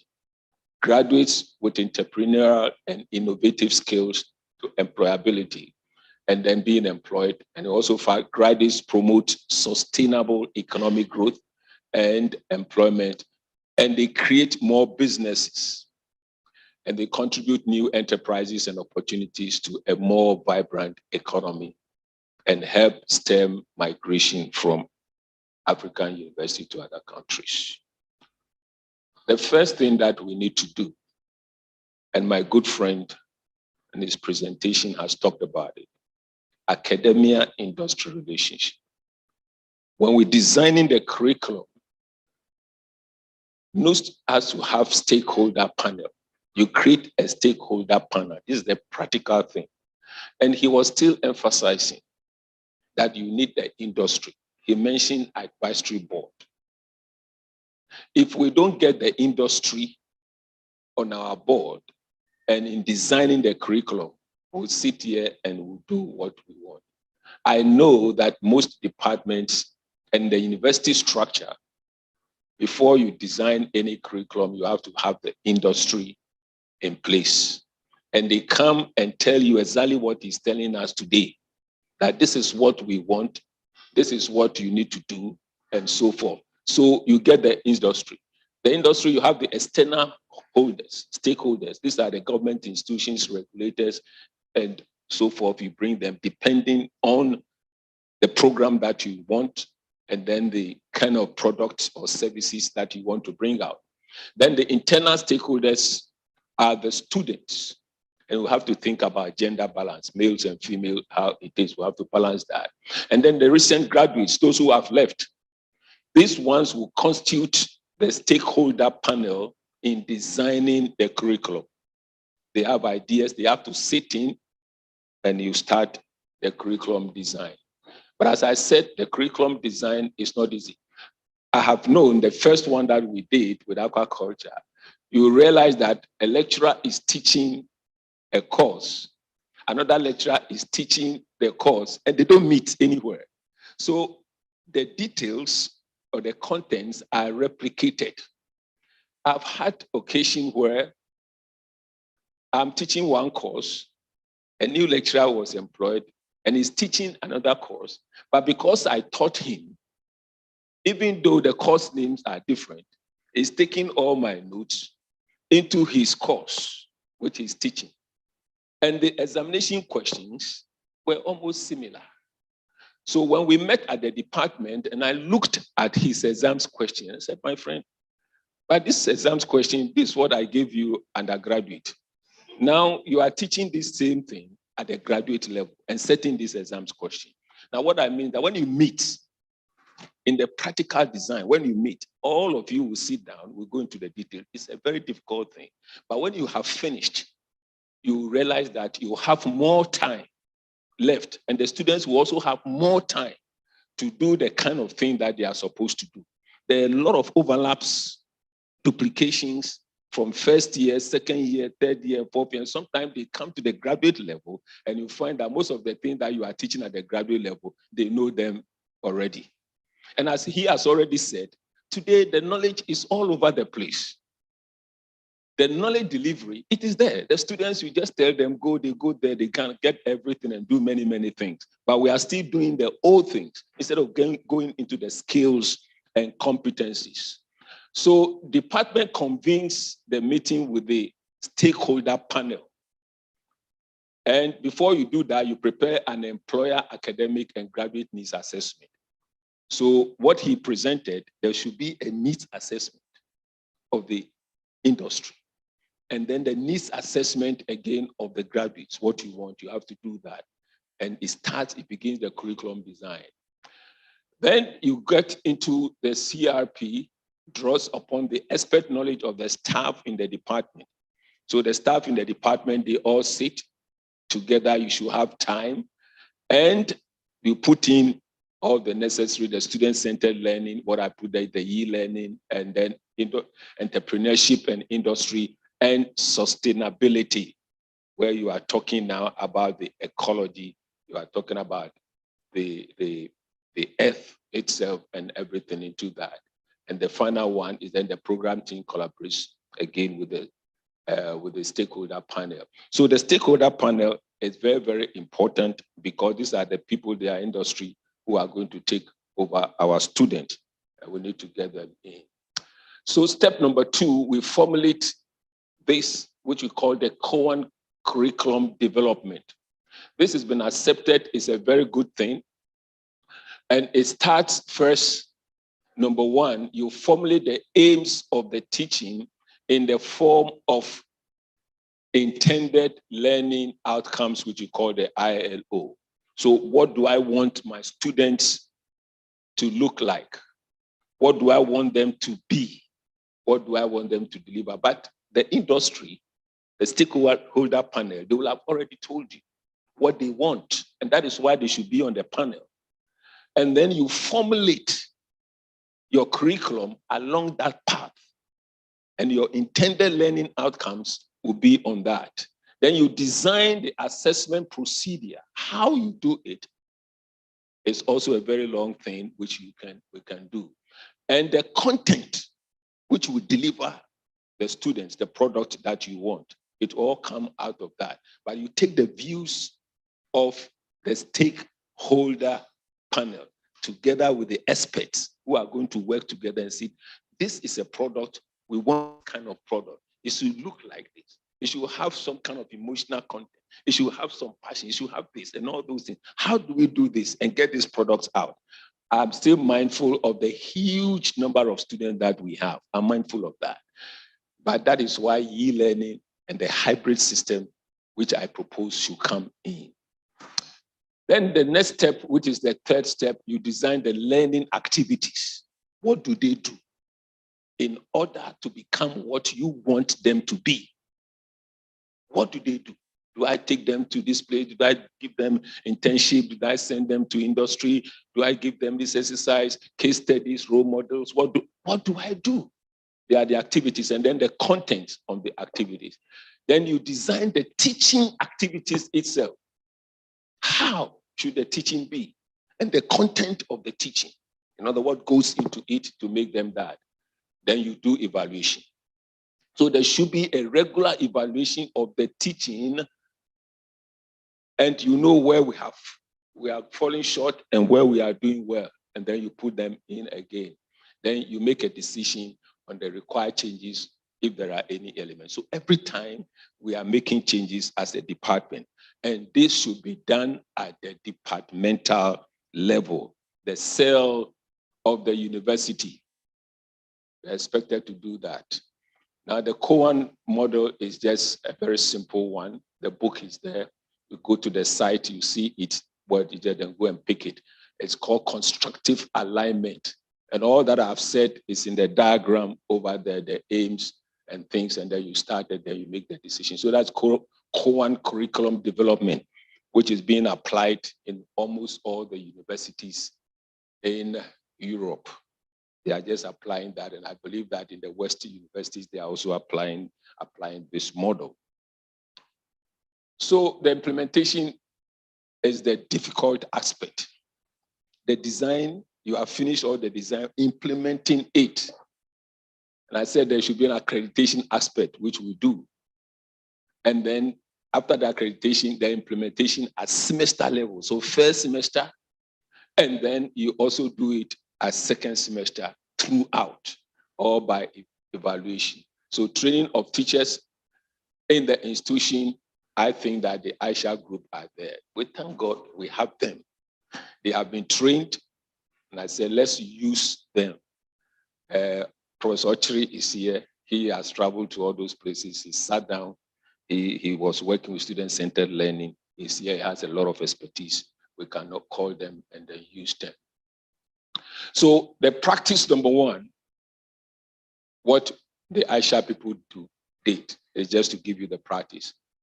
We have said you review existing curriculum and then you produce the findings. So we have what we call the ABC curriculum design. They will use that one. It's also a whole lot of package, arena blended, connected thing. Then you do curriculum mapping, matrix model. Then the stakeholders, as we said, we have all of them already. Then you do this. But this source of teaching assistant said, well, it is complete, it is current, it is honest. But they were frank and they said we have lost track of the content of some of the non-departmental courses. One of the problems that you face again is that because in the department, you have some other departments that are within, which give service courses to your department. They have to be brought together when you are having this departmental meeting to change the curriculum. But many times they are not ready because they are also in other departments and you have to bring them together. But as a university, if we want to do what we are saying we want to do during this summer and want to get results, I think that we have to be serious on that and get it done. And next time we'll become the leaders again. A little more on the ABC curriculum thing. When you go into it, I'll just show you some examples here. You'll realize that it has all these contents: acquisition, investigation, collaboration, discussion, practice, which is the product development. So what you do, it has some cards. Yeah. So you can see if you take production, for example, it's written something there that if you want your student to be productive, have some skills and do other things, you change your curriculum in that regard. And the production lines are this. You use that, and together with all of you, the staff in the department, you go by this and you use it practically to change and redesign the curriculum.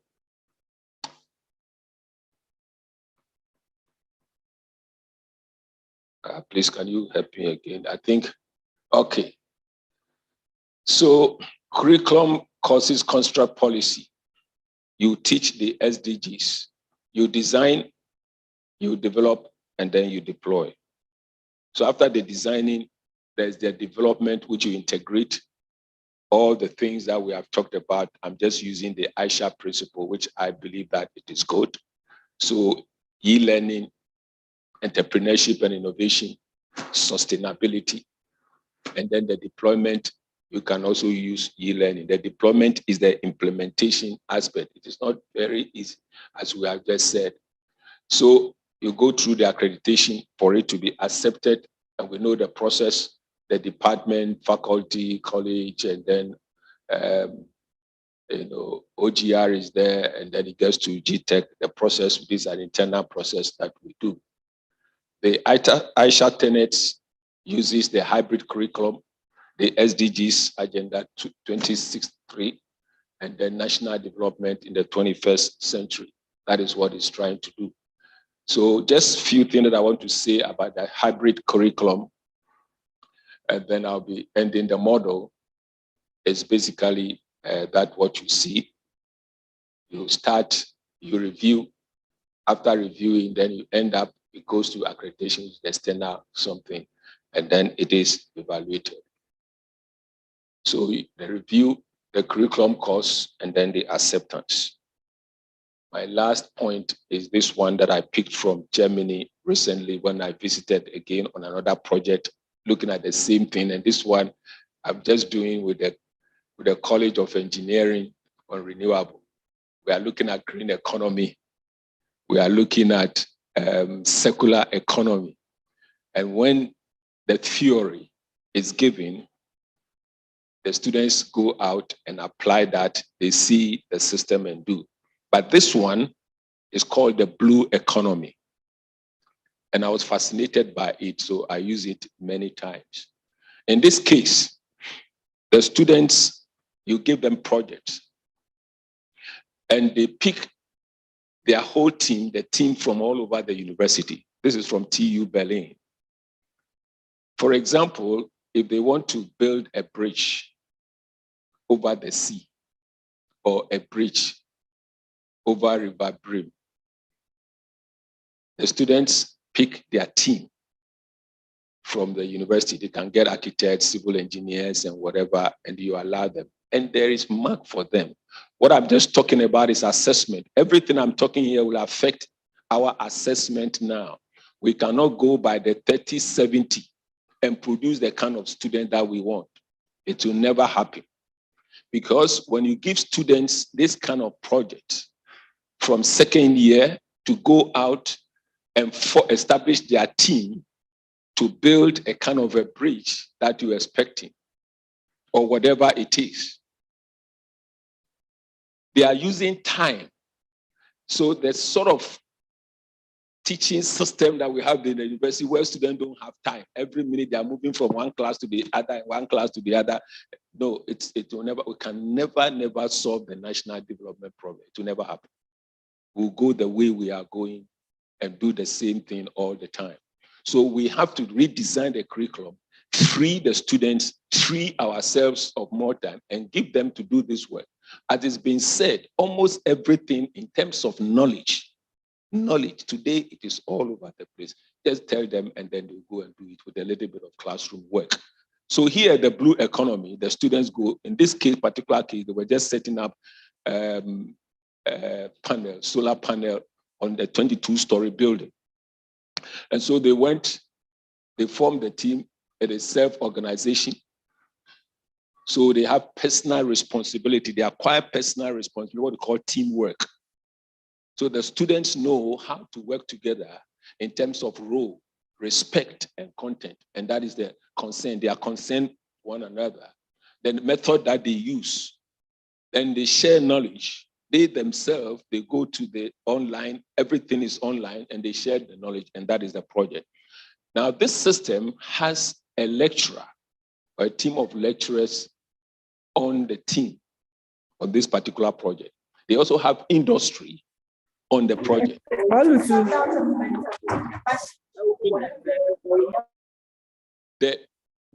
They come from time to time and do their presentation with the industry as a panel member, the lecturer who is an expert also as a panel member. In this way, you involve the industries all the time. And that is called the blue economy. They go and source their own funds. And they learn how to source funds even at that age. They develop the skills. When they come out, they are able to establish their own businesses because they were involved in the project directed by experts from the industry and then the university experts. You don't give this kind of project one credit. It is not. It's a project that is designed in such a way that you want a particular product of students to come out. So if that is the case, then I have to change my assessment method, the way I assess my students.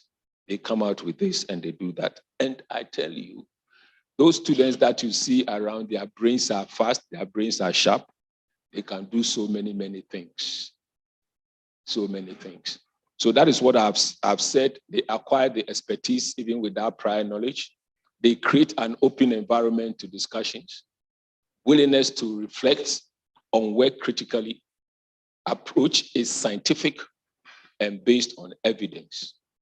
They strive to embody respect, sensitivity, and non-discriminatory behavior. And at the end of the semester, what they say that we have jointly developed an output, and the output could be anything at all. In conclusion, my conclusion is a very simple one. Oh, as my quote is going, yeah. Enhancing e-learning, entrepreneurship, innovation, and sustainability, integrated, provides practical steps to design hybrid curriculum that respond to modern trends and ensure adequate practical training for graduates or higher education. And I have a quote here that I picked from Stephen Covey, and it says, to achieve goals you have never achieved before, you need to start doing things you have never done before. Thank you very much.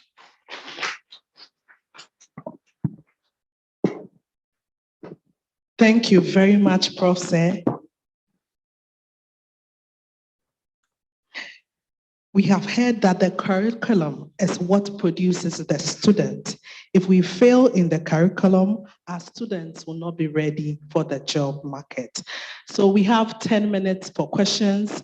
If there is any question for the speaker, we kindly welcome the questions now. The floor is now open for questions.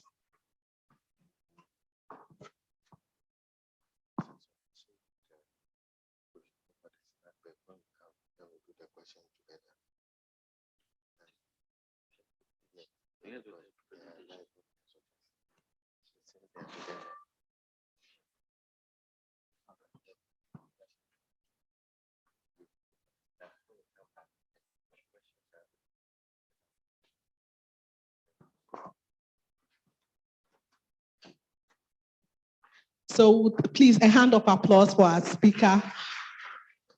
We will take the questions when we come back from snack. We have a 20-minute snack break. We'll be having the snack in FF1. So we should all move up to FF1 for our snack. After the snack, we'll all come back here and continue with the program. Thank you very much.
been in 2004 and started operating fully in 2005.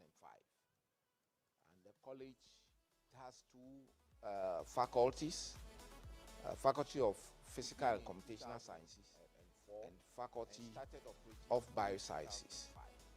And the college also have 10 departments, faculties, and run Faculty 12 of academic programs at the undergraduate level. And at the postgraduate level, the college runs, and the college also have 10 departments, faculties, and run Faculty 12 academic programs at the undergraduate level. And at the postgraduate level, the college runs, and the college also have 10 departments, faculties, and run Faculty 12 academic programs at the undergraduate level. And at the postgraduate level, the college runs, and the college also have 10 departments, faculties, and run Faculty 12 academic programs.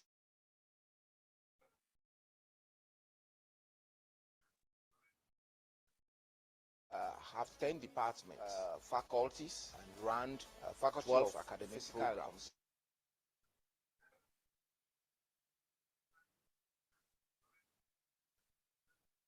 Have 10 departments, faculties, and run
Yes, please.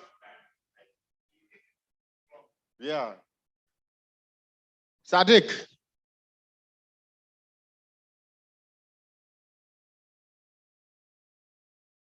Break over, please.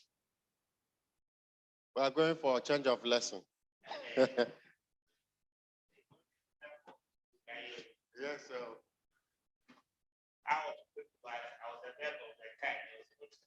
I see. And then when it 10 o'clock, and then look,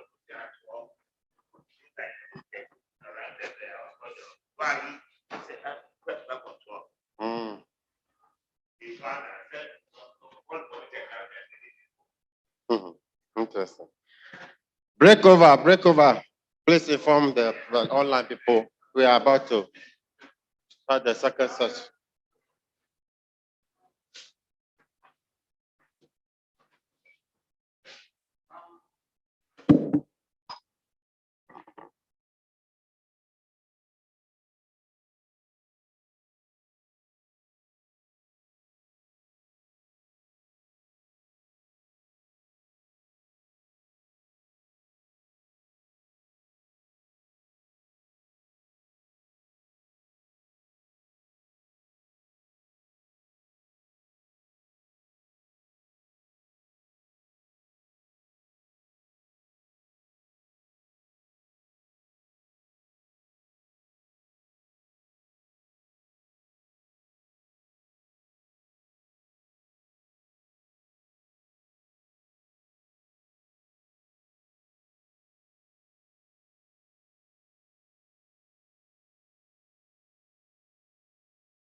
Senior members,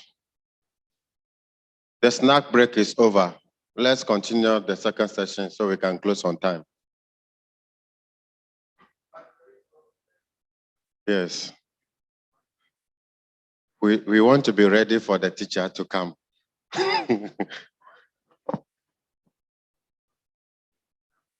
Please, this time we are all coming to the first two pillars.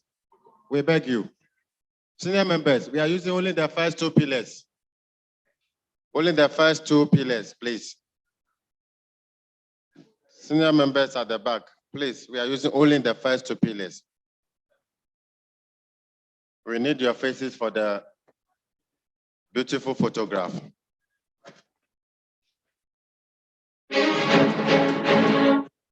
So,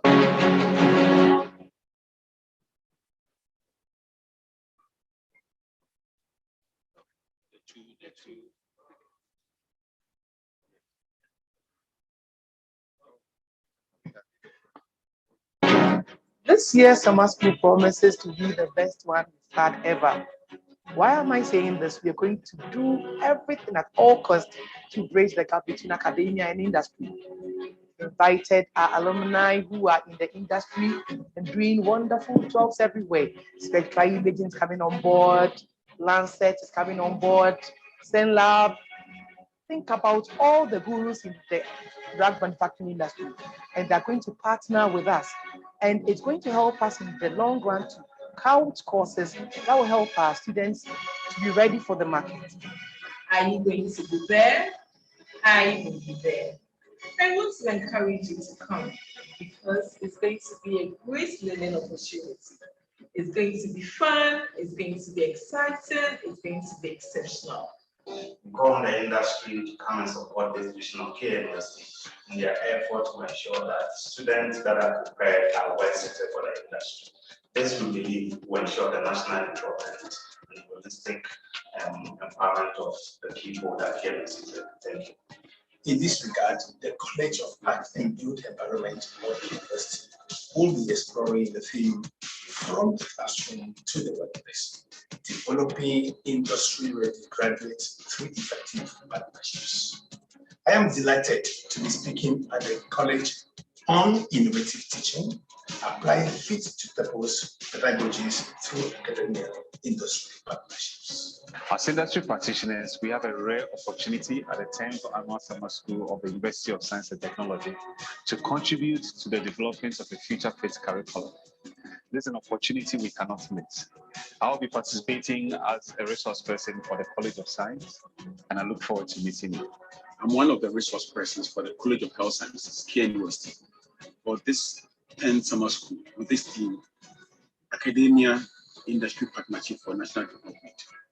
What are you doing in your offices? Spread the news everywhere. It's going to be a wonderful time on campus from the 2nd to the 5th of October 2023. Can't wait to see all of you. Let's spread the news. Let's share the link. It's happening live. See you. Yes, indeed. KNUST is the #1 destination for quality education globally. Please get ready and be on board for an exciting and impactful 10th KNUST Summer School, 2nd to 5th October 2023. Thank you.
This year's summer school promises to be the best one we've had ever.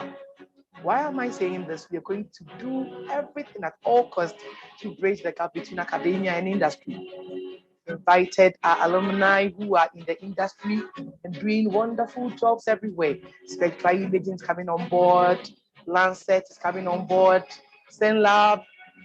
Think about all the gurus in the drug manufacturing industry. And Senior members are please encouraged to fill the first 2 pillars so that we can get a nice picture to be ready for the market at the end of the program. So please, you are encouraged to move in front and fill the first 2 pillars. Thank you. It's going to be fun, it's going to be exciting, it's going to be exceptional. We call on the industry to come and support this vision of KNUST in their effort to ensure that students that are prepared are well suited for the industry. This, we believe, will ensure the national development and holistic empowerment of the people that KNUST is. Thank you. In this regard, the College of Art and Built Environment of the University will be exploring the theme from the classroom to the workplace, developing industry-ready graduates through effective partnerships.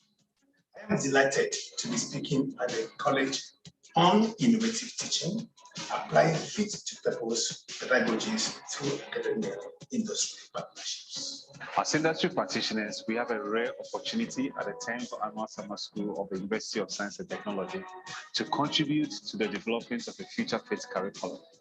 This is an opportunity we cannot miss. I'll be participating as a resource person for the College of Science, and I look forward to meeting you. I'm one of the resource persons for the College of Health Sciences, University, for this 10 summer school with this theme, Academia Industry Partnership for National Development. What are you doing in your offices? Spread the news everywhere. It's going to be a wonderful time on campus from the 2nd to the 5th of October 2023. Can't wait to see all of you. Let's spread the news. Let's share the link. It's happening live. See you. Yes, indeed. KNUST is the #1 destination for quality education globally. Please get ready and be on board for an exciting and impactful 10th KNUST Summer School, 2nd to 5th October 2023. Thank you.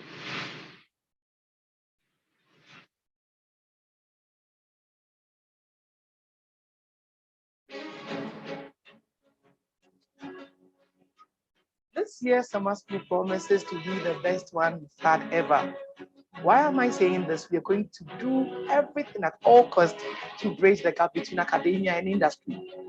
We invited our alumni who are in the industry and doing wonderful jobs everywhere.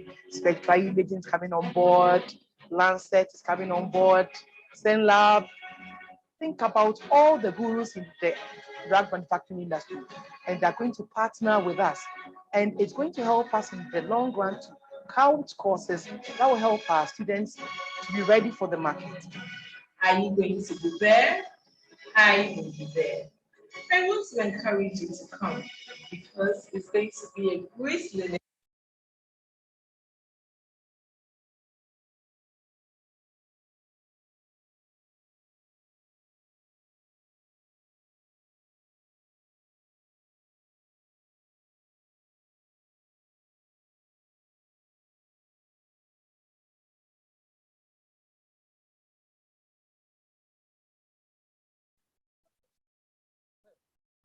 Good morning once again. We are all welcome back from the break. It is still the 10th KNUST Summer School, and we are going to be continuing with our lessons from classroom to workplace, developing industry-ready graduates through effective partnerships. Our next talk is going to be on innovative teaching and instructional strategies to ensure student competencies.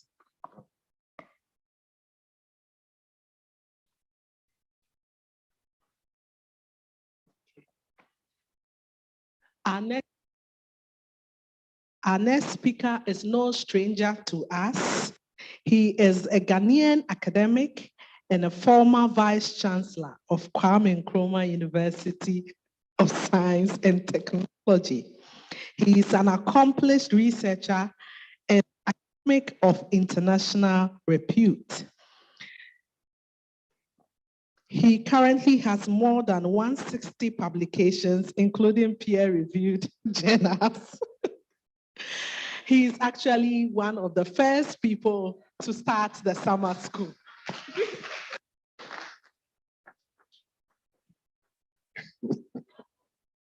Thank you very much. We are here to learn, so it's not about bullets. I want to take this opportunity to thank the Vice Chancellor and the leadership of this university. Also thank the Provost of this college and the planning committee members for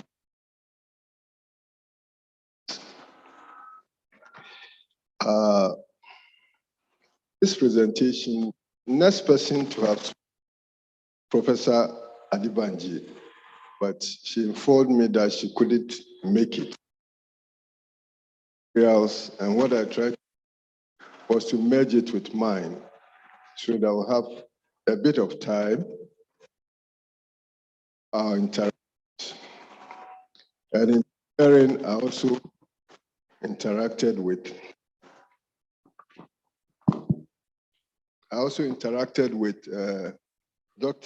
Professor Winston Abrompa, the Dean for the Faculty of Educational Studies. So you will see that I've highlighted all the three people for the presentation.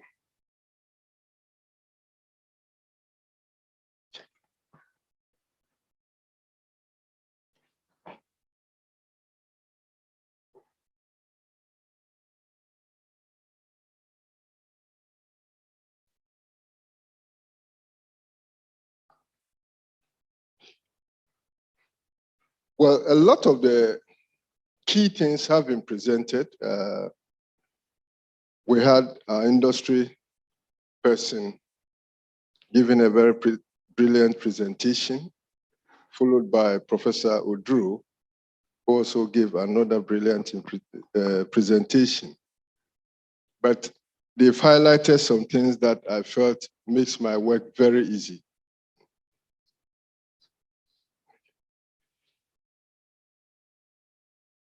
I consider that we have seen the industry space from its end, from the first speaker's end. Then we've seen what is supposed to be done with respect to the industry space.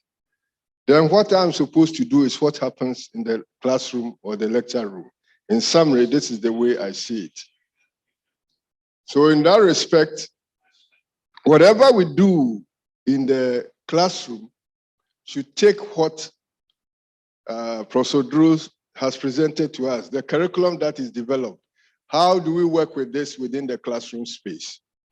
Then within this space, there are two major key stakeholders, the instructor and the learner.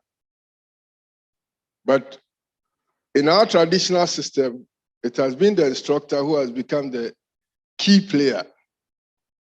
But from what we listened from Professor Drew, what it also means is that the learner must be a key player, because at the end of the day, like our first speaker said, industry is our biggest client. And whatever we develop from our space ends up in their space. So the curriculum and what happens in the classroom space should build the competencies of the students so that when they go out there, that $1,200 something that industry spends, they will not spend that money, but be able to maybe push it back to us. So in terms of introduction, innovative teaching is basically the process of proactively introducing new teaching strategies and methods into the classroom of the teaching space. And the key word there is proactively. It's not a static thing that year by year we do the same things. Semester by semester we are doing the same things. It has to change. And the purpose is to improve academic outcomes and address real problems to promote equitable learning, both in terms of skills acquisition. But the third element here is very important.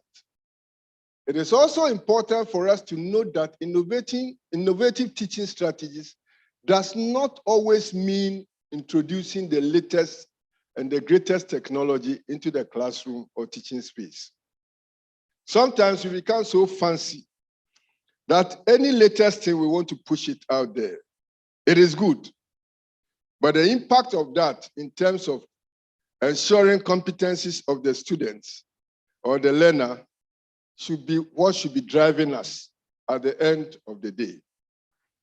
I'll give an example. When we're setting up the centralized lab, we wanted to buy an NMR, yes, version 8, which was the latest version that time. And I said, that is what we want. And the company said, they don't understand why they should sell to us version 8. But what is all over is version 5. So the committee that I set up, most of them had used version 5. But I said, changes are going to come. So why don't we get the latest? By the time they catch up with us, we are already there. I said, the company still was insisting that there are only a few of the version 8s in the system. And in terms of its usage, they don't think that we would optimize the use of the equipment. And I never agreed with them. But the committee agreed with them, and eventually we bought the version 5. But with time, I keep asking myself, are we even optimizing the version 5? That is another thing.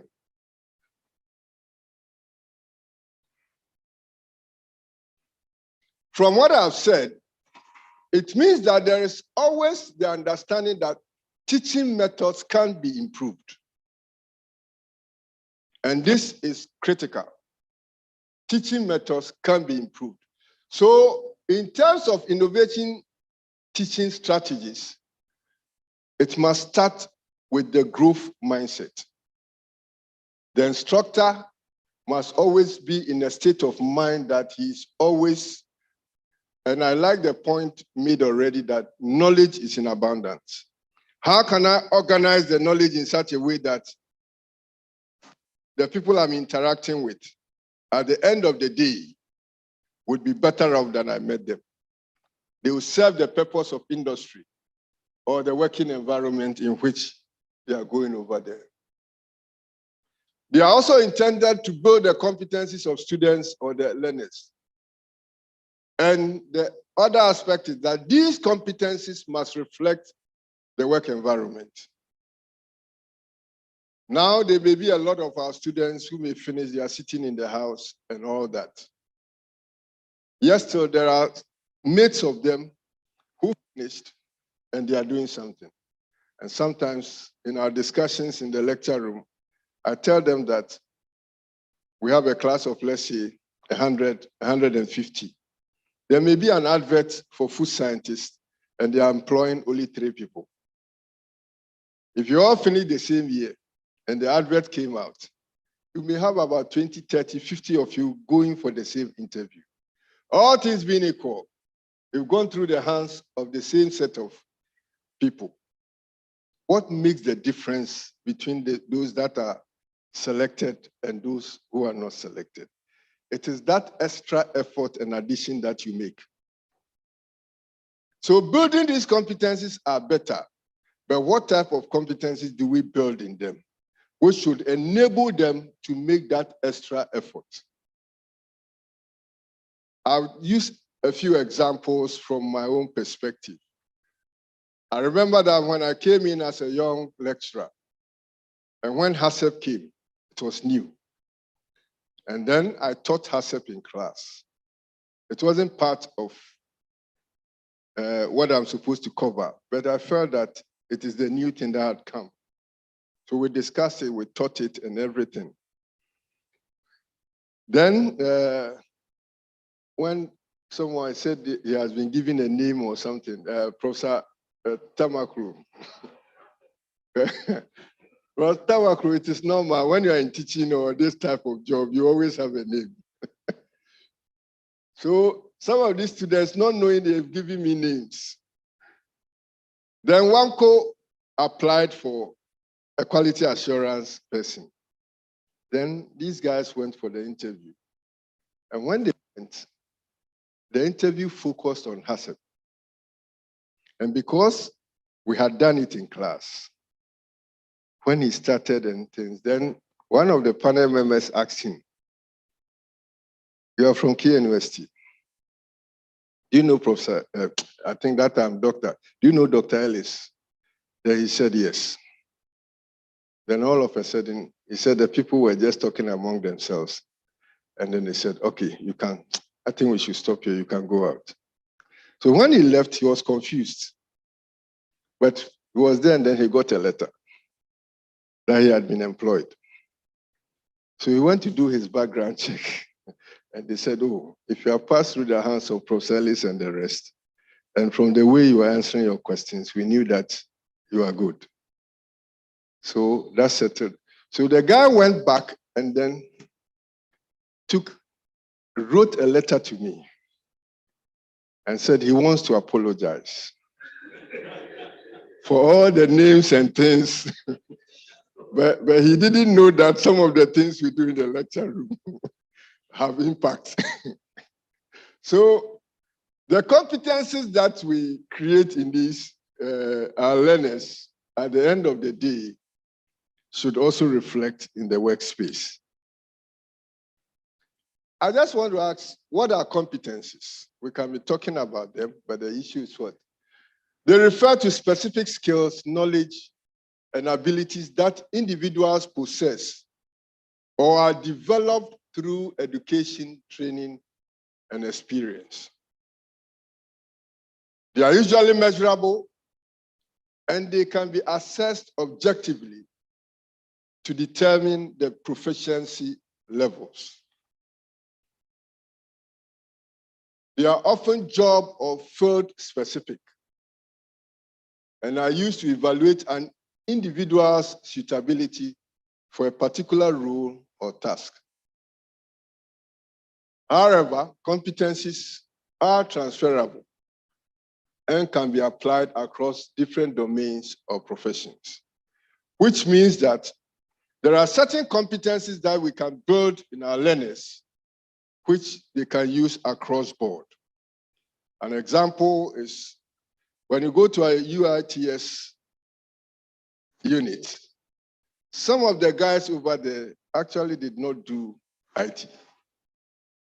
They are not computer science people. Some did mathematics. There are some who have social science background, but they have a passion for IT. So they've studied on their own, they've taken short courses and all that, and they are very good. Some are from engineering and all that, some are from computer science. So you have this mixture. But they have certain competencies that they can transfer from their mathematics background into their computer science background or IT background. And so these are things that are very important. I also want us to look at the work environment. The term work environment is used to describe the space and conditions in which an employee operates. There are various factors which come into play when we look at the work environment, and they differ. The person in IT environment may be different from the one in a civil engineering environment, may be different from the one in the banking environment, may be different from the one in an HR environment. So you enter some people's offices, they are very nice. Nice flowers, nice desk, nice everything. You go to somebody's place, like our man was saying, they wear jeans, they do that, their hairs are something, but at the end of the day, their outputs move the systems forward. There are some people, to the color of their walls, just the physical environment alone makes them less productive. So these are the spaces within which our learners, when we release them, are going to go. It is not a static space. It keeps evolving time after time. So when we're students, you see that engineering students think that they don't have to dress suit to suit. They have to be casual and things. Then you see, during our time, you see those in social science, when they are going for lectures, well-dressed, then people be shouting. When we are leaving the hall, Unity Hall, they go to lectures in the afternoon. So you hear, yeah, it means that they will continue their sleep in the afternoon. They go for lectures, and then we will be running around. So it tells you the different places that we are. So what it means is that our key players and stakeholders actually, and the processes that operate within this work environment, define the space at each time. I'm raising this because the times we are in and the work we are doing and the challenges we have to factor all these things in what we do. Teaching and instructional strategies which has a bearing on student competencies must be effective enough to meet the needs of the workplace environment. So at the end of the day, when we have finished with our program and we have graduated the students, we should be able to ask ourselves, these ones who are going, can they effectively fit into the space? And that is a question we should be asking ourselves every time. These graduates that we are releasing out there, can they effectively fit into the space?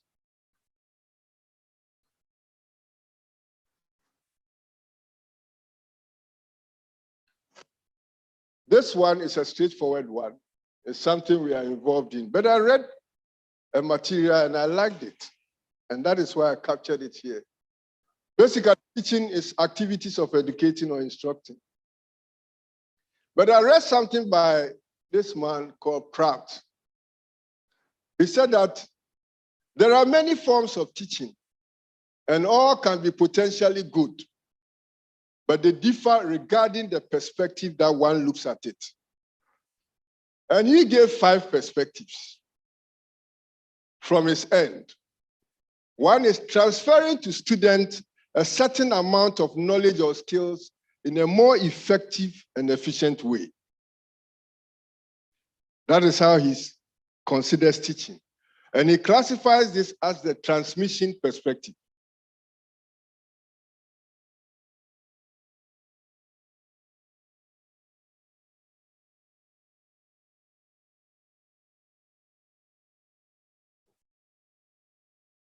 I think it's a problem.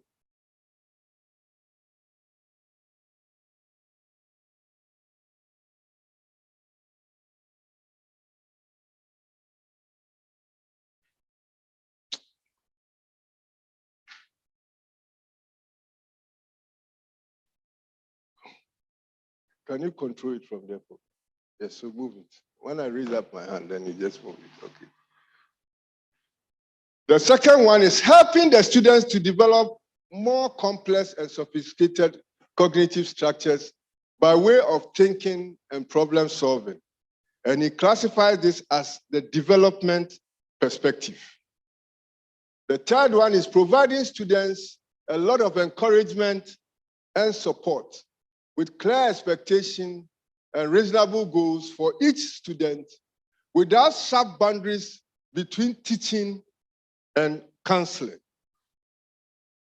And he classifies this as the caring perspective. The fourth one is professionally qualifying students in a successful way in order to align their students' ability with valid and meaningful tasks to be allotted from simple ones to complex and essential for the profession. And he classifies this as the apprenticeship perspective. Then the last one is teaching means achieving the necessary and desirable changes in society through changes in customary practices and knowledge. And here he classifies it as the social reform perspective. So when you look at the responsibilities that are trusted with us, and you look at the perspective of Pratt, we have a lot of work to do. And I'm sure that as I'm raising this, somebody's asking, how can I provide all these things to a class of 100? How can I provide all these things to a class of 400? How can I provide all these things to a class of 500? But I believe that that is the essence of our summer school. Now we have some of these interactions as we go along. Now I just want us to quickly go through our traditional and innovative teaching. In brief, traditional teaching, the teacher is typically the central figure in the classroom. Some of us love this. We love the power. We love the control. We stand there and it is all about us. He is the sender and source of the teaching materials, and the student is the receiver. So even our marking schemes are based on what we have given. You don't struggle. Learn what I've given to you and you pass. That is it. If you don't learn what I've given to you, you know that you are off. It doesn't even matter if you've gotten new information. What I've given to you is a pokonkron. Then the second one is technology is used sparingly, if at all, in traditional teaching methods. This is changing because a lot of technology is coming into our. The focus is primarily on traditional resources like textbooks and chalkboards, but these days we are moving on. The reality is that when it comes to this technology area, is the investment that the departments and the faculty and the institution actually makes. Traditional teaching often relies on remote memorization of facts and information. Students are expected to recall and reproduce knowledge. Some of us, we still exist in this mode. But that should not be the case. We have to move forward. When we look at innovation teaching, here students actively engage with the materials through discussions, projects, problem solving, and hands-on activities. So there's a lot of interaction. Innovative teaching leverages technology for interactive learning experiences. This includes online resources, educational apps, virtual realities, and other digital tools. In fact, there are some of our learners, they spend hours sitting behind their laptops, and they spend hours gathering information because there's so much knowledge out there. Compared to sometimes you, the instructor, you are teaching 3-4 courses, and you are running around every time. And the example Professor Drew gave, you see, the young lecturer is relying on the notes that he had. And all the activities, Saturday you are going for funeral, Sunday you are at church. Dr. Labi will call for a prayer meeting, Methodist Church, then you have to be there and all that. You see, as you are, so many things, but the reality is that we have to find a way to change some of the things that we do. It often encourages interdisciplinary learning, allowing students to connect knowledge and skills from different or various subjects and various sources. When we take traditional teaching, there are some limitations. Traditional teaching often involves one-way communication. The lecturer is always the one communicating. And a lot of times our recipients are very passive. And here I want to add something. Our individual nature also plays a role in innovation teaching. There are some of us, by our very nature, sometimes it is very, very difficult. We don't even crack a joke. When we crack a joke, it is the wrong joke. So the class is still, but it's supposed to be an environment where communication is supposed to take place. A place where interactions are supposed to be very active. You have memorization of facts, and information is often prioritized over understanding and application. So you find that a lot of our students don't desire to even read around. All that they want is your PowerPoint. And if you are watching carefully, if it's not because of MCQ, and those who are still marking essays and things, you realize that they are giving you back your PowerPoint. Assessment in traditional teaching relies heavily on high-stake exams and standardized tests, which may not effectively measure a student's understanding or skills. So for departments that are still doing seminars and project defense and things, sometimes the student stands there and you realize that the grasp of the information is very limited. Simple, basic understanding is lacking.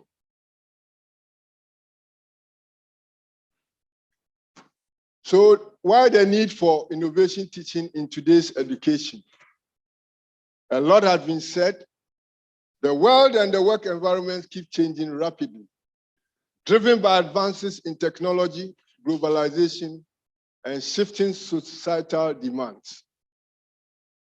I was having a chat with our industry man, and in his presentation, he says within 5 years, the system will change. We change by our policy, we are supposed to change our curriculum every 4 years. What it means is that there are some people, by the time they finish, they will be in crisis because the system would have moved. And if I got him very well, it means that within a year, industry is moving. How then, as an institution or academia, do we actually catch up with them? It brings into focus a certain fundamental question that I keep asking myself.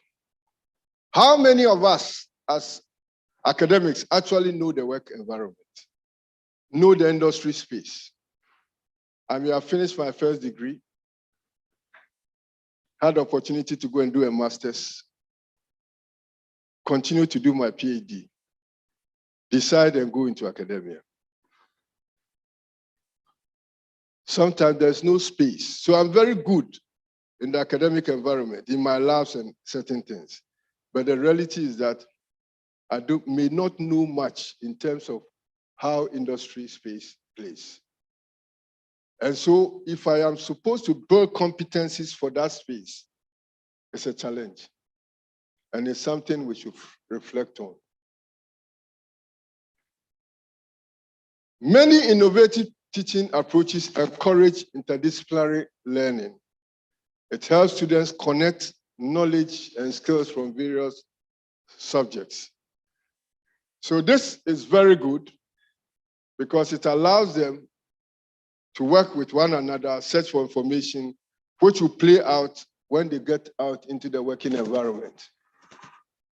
It also uses a lot of diverse assessment methods and relatively provides a more accurate measure of students' practical skills and ability. We are supposed to grade students at 70 and 30. 30 is supposed to be a continuous assessment.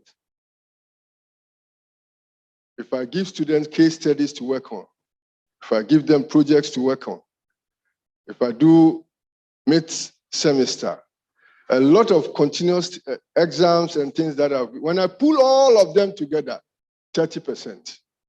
The student sits down for 2 hours, it covers 70%. Realistically, is it fair?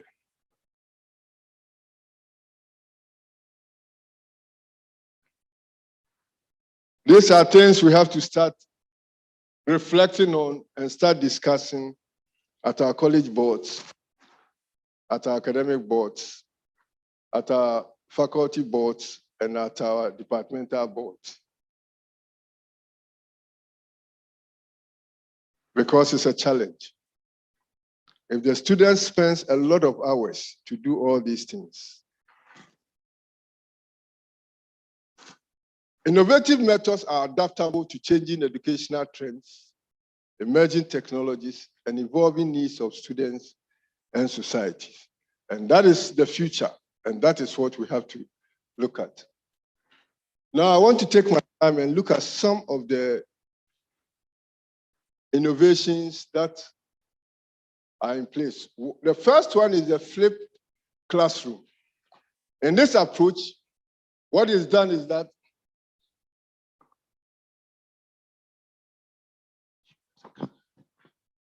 please, car number GG 75522. Can you please quickly go and move your car? We have a situation outside. GG 75522. Yes. Thank you. in this flipped classroom, students are introduced to new concepts and contents through pre-recorded lectures, online materials, before attending classes. Unfortunately, in our environment, generally the best approach would have been that before the start of every semester and every course, the course textbooks or reference textbooks are listed. And what the student is supposed to do is to purchase these books, even if you want to use the hard core. Then what you do before you come to lecture is that you make the student aware that this first week, we will do the first 5 chapters. What it means is that by the time the student comes into the lecture room, he should have covered the first 5 chapters. We'll do the first 10 chapters, which means that the student does a lot more work before coming into the lecture room. So class time is then utilized for discussion, problem solving, and activities that foster critical thinking and application of knowledge. But ours is the inverse. We are feeding. But as we are going forward, we should be able to do these things. Get the students to do more work before they come into the lecture room. It allows them to discuss among themselves. It allows them to critically think about some of the things they are reading.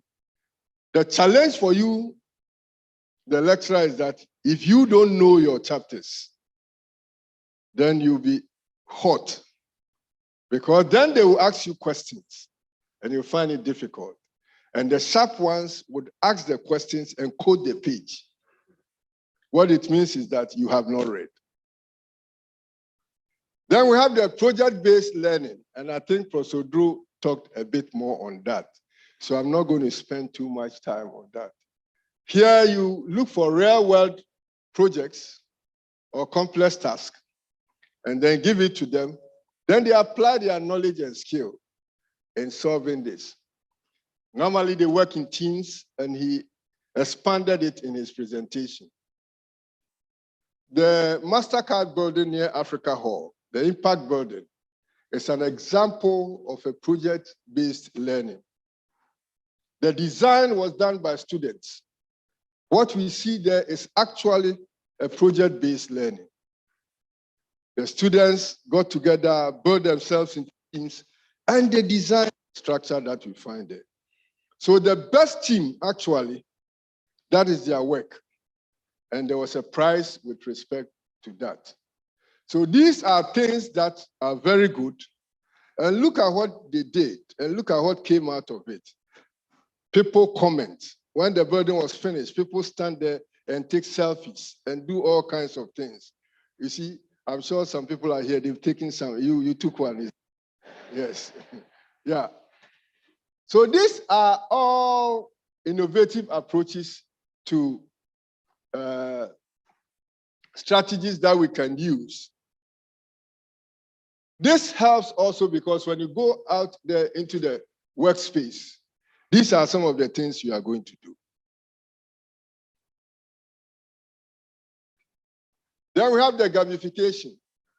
Here, what you are supposed to do is to introduce things like quizzes, like riddles and things in your teaching, or in your interaction or discussion in class. And then the learners would actually participate in this. It's an active process. So when you bring simulations, then they work on these simulations. They spend time on them. And at the end of the day, there's so much interaction, there's so much critical thinking, there's so much working amongst them. And it is very good. It is very, very helpful. My colleagues do that in their class, and I learn a lot from them. Dr. Boache, Professor Mrs. Odru, some of these things. And they are very interesting, quite interesting. And you see people sharing ideas. We don't have any wrong answer. Meanwhile, there is a wrong answer. Yes. But you want to encourage them to actually share. Then we have peer teaching. This one, some of us do it. For those of us who are not doing it, there are also new ways in doing that. Sometimes you give out, you assign students to teach or mentor their peers. They can actually speak on a subject. So at the beginning of the semester, you have topics that you give out to the learners. Then the learners would actually prepare, then they come and deliver. Now, you, the instructor, you learn from their delivery. The learners also learn from their delivery. But the beauty of it is that it creates a space where everybody is learning and interacting at the same time, because they are asking them questions. Anytime I use these things, I get shocked at the extent to which the students themselves are drilling their own colleague. And some of the questions they are answering are really hard and tough questions that even I, the instructor, it's good I'm on the other side, because I need to critically think very well before I give an answer. But at that moment, the expert with respect to the subject matter or the project at hand is the student who is there delivering. It has so many benefits. It builds their self-esteem and all that. And these are all positive things. The next one is problem-based learning. This one, students are also presented with real-world problems or sometimes scenarios. You present it to them, and then they have to analyze it. They have to research on them. They have to develop solutions and all that. Sometimes in our lectures, we send the students out into the market space to collect samples, to come and work on them in the lab and things. Some of our students, in actual fact, may not have entered a Ija market. They have lived on KNUST campus all their lives. So this problem base will send them into a Ija market and it changes them. I was once listening to a program while I was driving, and it's a quiz competition between junior high schools. And then KNUST Junior High was part of it, the finals, and they asked, name 2 major streets in Kumasi. You know the answer our children gave? Ridge Road or Cordier Road.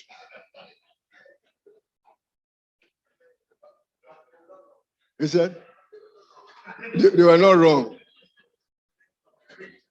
In fact, my kids were not that old. In fact, they were okay, but they were not old. The very moment I got this answer, I planned that I'll put them in trotro. So I took them to the station, put them in the trotro, gave them a phone. As they were going, I was calling. Where do you? Where are you? Hey, this. Call back. This. When you get to the station at KJT, sit in the next one and come. I am still scared. Some of this problem-based learning allows them to think outside the box, look at things differently. Sometimes when they come and we are discussing the issue, the answers they give, quite interesting. Sometimes your orientation is not even there. It brings out new ideas. We must challenge our students. The other one is case studies. Here you use case studies. These case studies can be real ones, they can be theoretical ones, or they can be ones that we have created. And then we allow them to actually critically solve these ones or make decisions in relation to that. Then we have what we call the carousel activities. The carousel activities are projects that, a mix of projects that you give out. At the end of it, they will work in teams, they work in groups. Then when they finish, sometimes in our dealings, we make them deliver seminars. Another alternative is that they can do posters and then put the posters around. Then their own colleagues stand by their posters. Then their own colleagues will be going around and interrogating them on their work.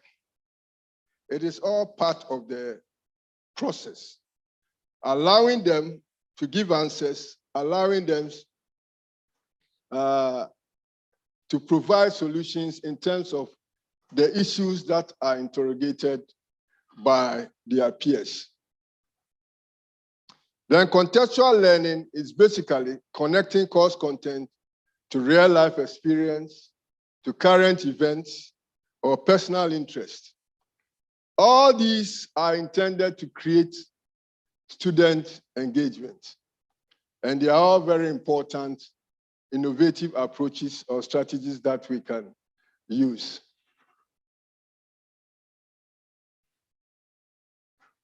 Now, for some of us, our classes are quiet.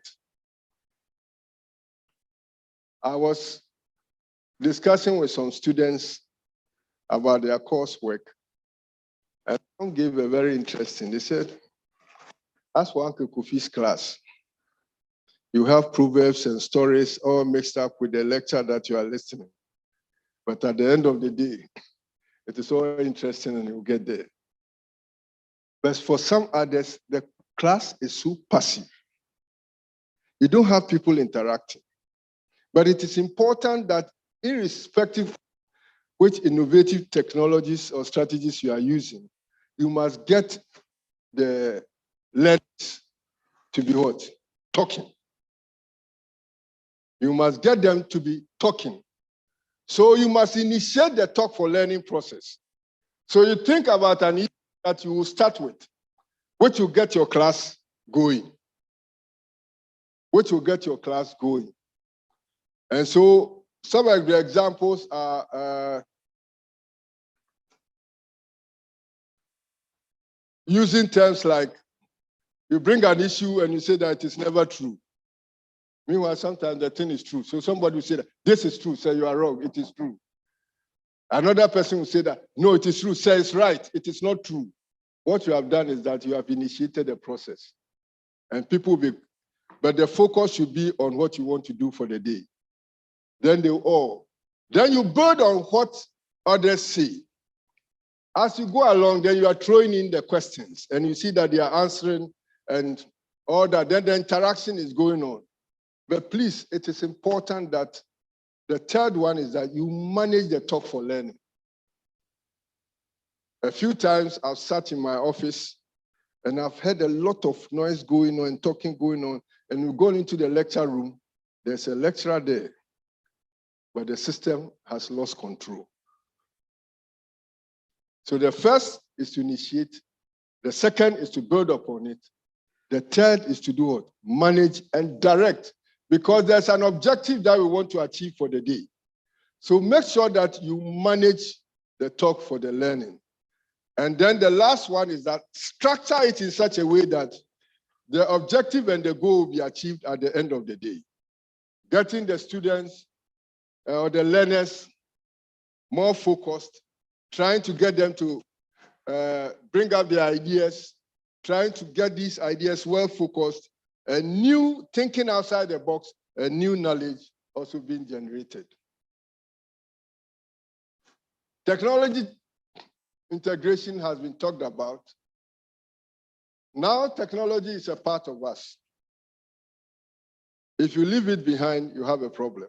So you cannot say that you not focus on technology. It is very important that we look at this, and there are vast areas of online resources because there's so much information out there. We have to adapt some of these things as we go along. There are tools and video conferencing platforms that we can use in as much as we do our work. The other aspect is that we must familiarize ourselves with these digital tools. Whether we like it or not, the degree will vary. The degree will vary. Jake may be ahead of me, because when I finished my degree, Jake had not finished. The tools that were there, I remember I didn't like Excel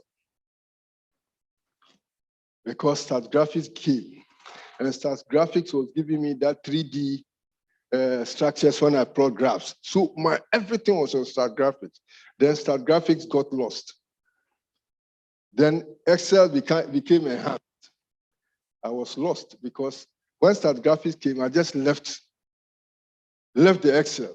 So here I was now chasing to learn. But if I had studied all of them along and be going, I wouldn't have had a problem. When I went to graduate school, my first assignment, I must present the work typed. I have not touched a computer before. I don't know what. I slept in the computer room. They locked the door and I was there 24 hours. Pa, pa, pa, pa, pa, pa. Then there's somebody sitting here. Then I said, how do you shift? They say, press this one. Then there's a deadline to present your work, 48 hours. And when you look inside the computer lab, majority of us were Africans. And we are struggling in that room. So when I'm stuck, I go to another African and ask, brother, how do I do this? They say, where from you?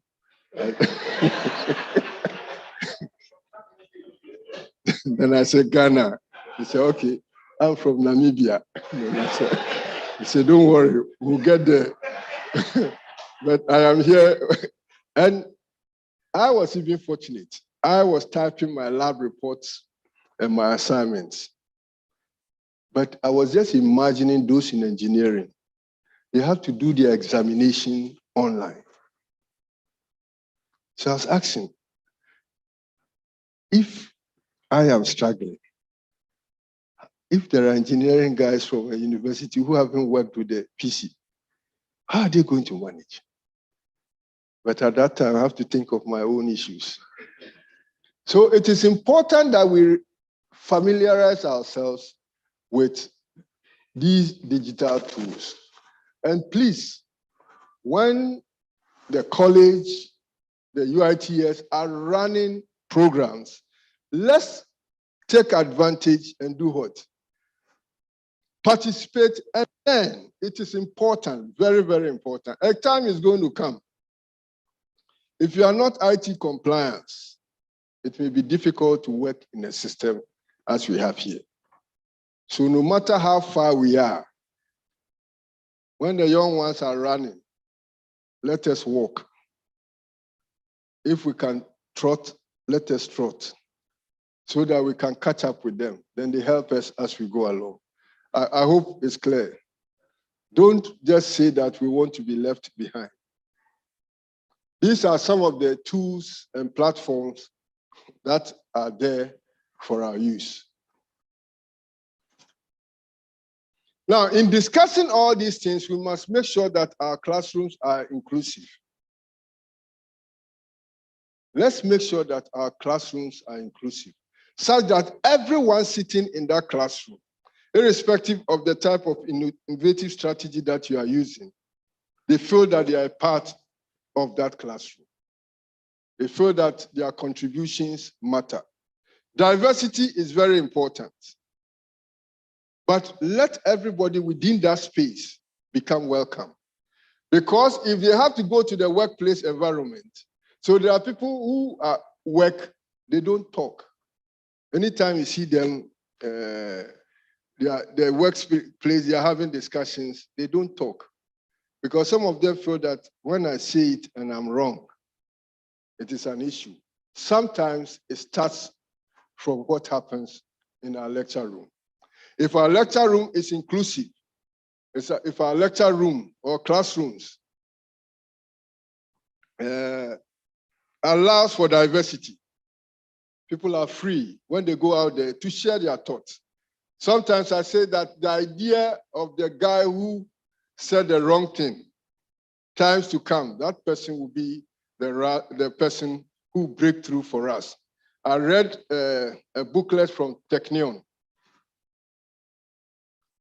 I was traveling from Israel, and then I got that book, and I started to read it on flight.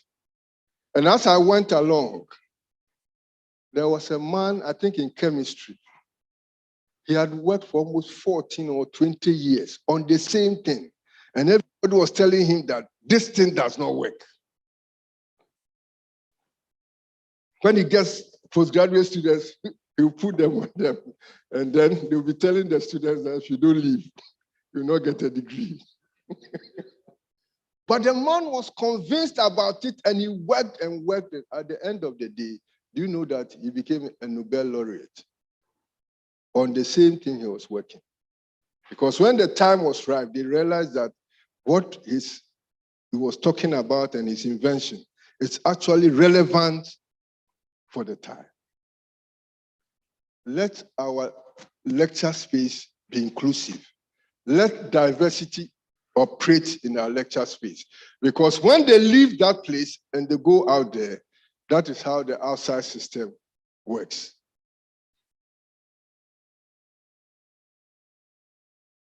Even though we are talking about these things, there are challenges. It requires a lot of investment in technology. combining. It requires a lot of investment in technology, research, and training and development.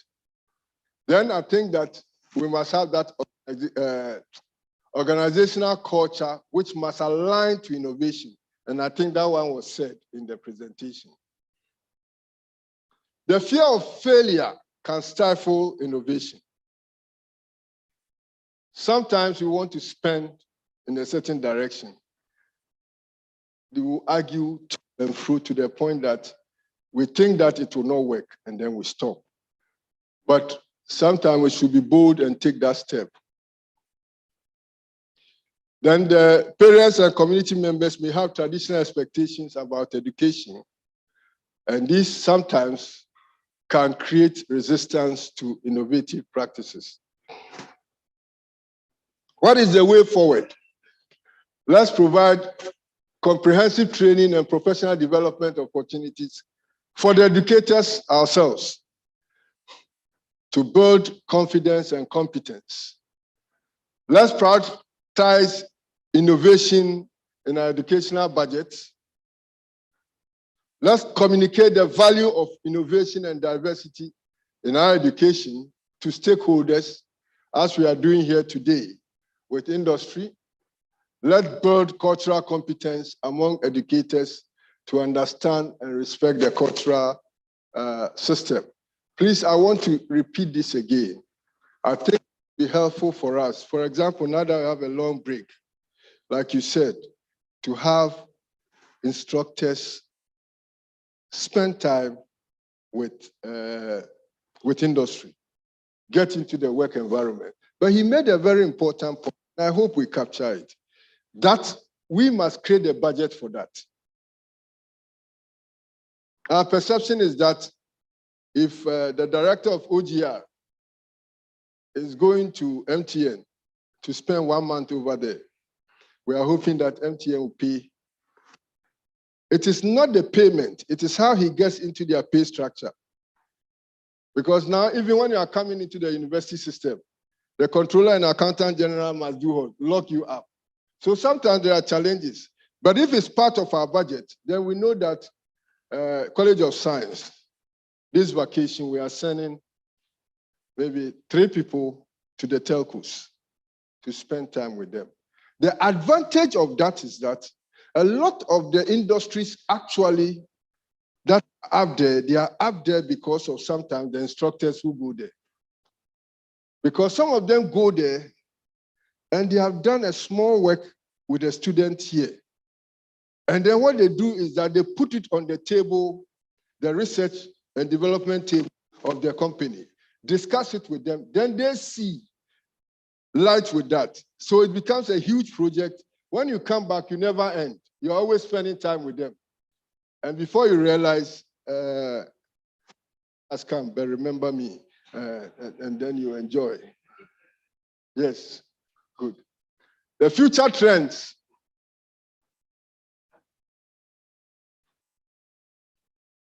We should be able to look at adaptive technology and data analytics. We should be looking at online and in-person instructions. Sometimes we always want to say, go online. The reality is that we don't have everything to go online. So it must be a process.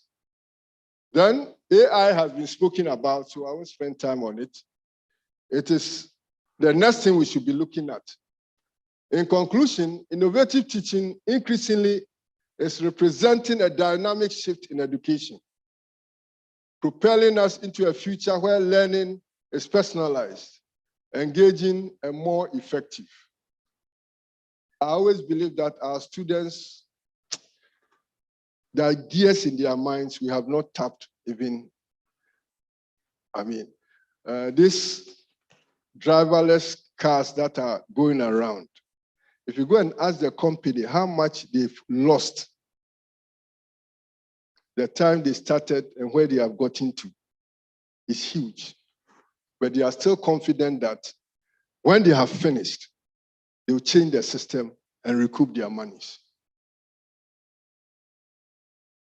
This is the way academia and industry must operate. But if we always want to get our profits, because when you go to a small scale or medium, he will ask you, when we do this, how much would we get? He doesn't look at the risk that goes with it. It is important that institutions remain relevant to national development. This requires that we continually adapt, innovate, and embrace emerging trends that enhance learning experience, that impact on the learner's competencies. It is also important that instructors have the industrial competencies, because if we are to ensure competencies and we don't know what is happening in industry, in actual fact, we'll be always doing the academic things and go back. And then he talked about the boards, advisory boards.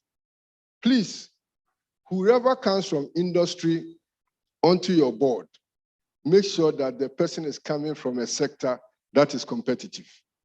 There are people who are sitting on our boards, and in actual fact, their impact is minimal. Because where they are coming from, in actual fact, it's not competitive. So how do they drive you with the process?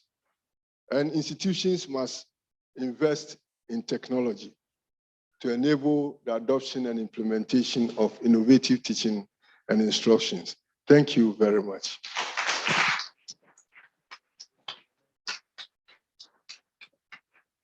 Thank you, Prof. You can please. Yes. Thank you very much, Prof.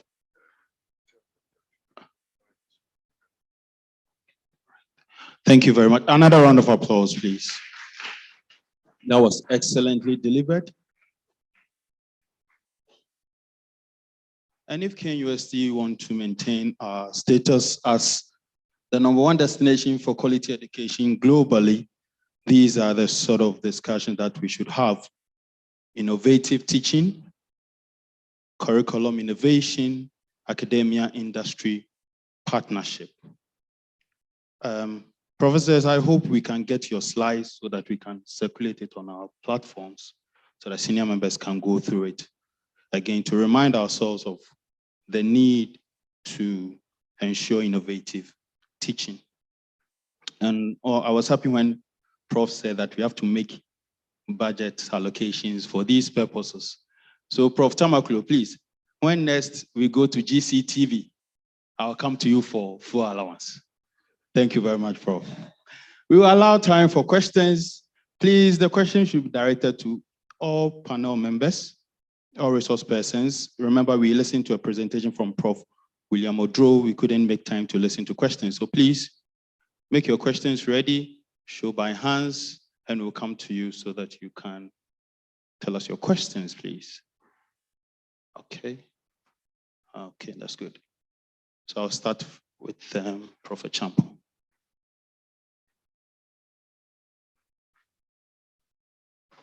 Thank you very much. Prof, with the teaching techniques, you wish that sometimes we could use the flip method where we will give the topics and stuff to students where they will learn. And then when we come into the classroom, then we will do the discussion as we do with some of the ideal programs. But what we've realized is that these days, hardly do students read. They don't like reading. Even labs, we give them pre-labs. Things they should read, questions they should answer before they come into the lab. They come in, they have not done it. And you see them copying from one another. The same thing, we're doing, what do you call it, distance. So we'll meet you in person 4 times. So by the time you come this month, and then you should have done the chapter 1. They come and they have not done anything. And eventually you are going to have to teach them, feed them again, something we want to be able to avoid. So in situations like that, what should we do? Should the change start from down there so that when they get here, at least they can adjust? Or how do we go about it? Thank you. Can we take some more questions and then we'll allow our resource persons to respond? Thank you very much. Thank you to Professor Odro and then Professor Ellis. I wrote some questions down for Professor Odu, but most of them have been answered by Professor Ellis. So we'll go. Prof Odu was talking about the content, what to teach and how to teach them, and then also how to implement. Then Prof Ellis also talked about innovative teaching. He asked how to do this in the classroom space. Yes, so my question aside, because it's answered. But this thing go with the three aspects. We talk about the accreditation, the teacher, and then the student. You know, when it came to accreditation, fortunately, KNUST, we have physics, you start physics and you end with physics. We start with chemistry, we end with chemistry. But other universities, they come along, you know, I think they do 2 years wholesale like integrated science, physics, chemistry, maths together. And then when they get to the third year, then they go to chemistry, physics, and that. And when they come to do their observations and those accreditation stuff, you know, they want us to toe their lines. And, you know, some of my colleagues in the departments, sometimes they want to get angry with them. But I have to cool them down because I also visited some of the universities. How can you do this? How can you do that? I said, no, this is KNUST, and this is what we are doing. So go and write your report, and then we'll answer them. So this is how we try to cool them down. Then the second part is the teacher. I think that's what we are. I think most of us are here now, so the teacher aspect will be solved. Then the students part. We want practical teaching, as a prof is saying. Prof. Drew, you know, the hybrid teaching, practical theory and that stuff. Some of them, I think most of the students, where they are coming from, they were doing chewing and pouring. Yes. Yeah, let me cut it short by giving one of the examples. I've been giving it out anyway. When it comes to rating us lecturers, you know, students, before they get their result, they have to go and write a whole stuff about lecturers. So I was teaching 3 courses, and one of them theoretical aspect, and then 2 practical. You know, when it comes to programming, they have to do some of those thinking by themselves. And the rating, the theoretical one, 2 of them I have good, and then the practical aspect had bad. Oh yeah, most of them. So, you know, let me give it here. Prof. Ellis sent, I don't know whether he is aware, he sent 2 senior lecturers to come and investigate and advise me. Yeah, so they came that this particular rating, the students say you are bad, your teaching is bad, everything is bad. So I quickly went to my staff and brought 2 other ones, that this one good.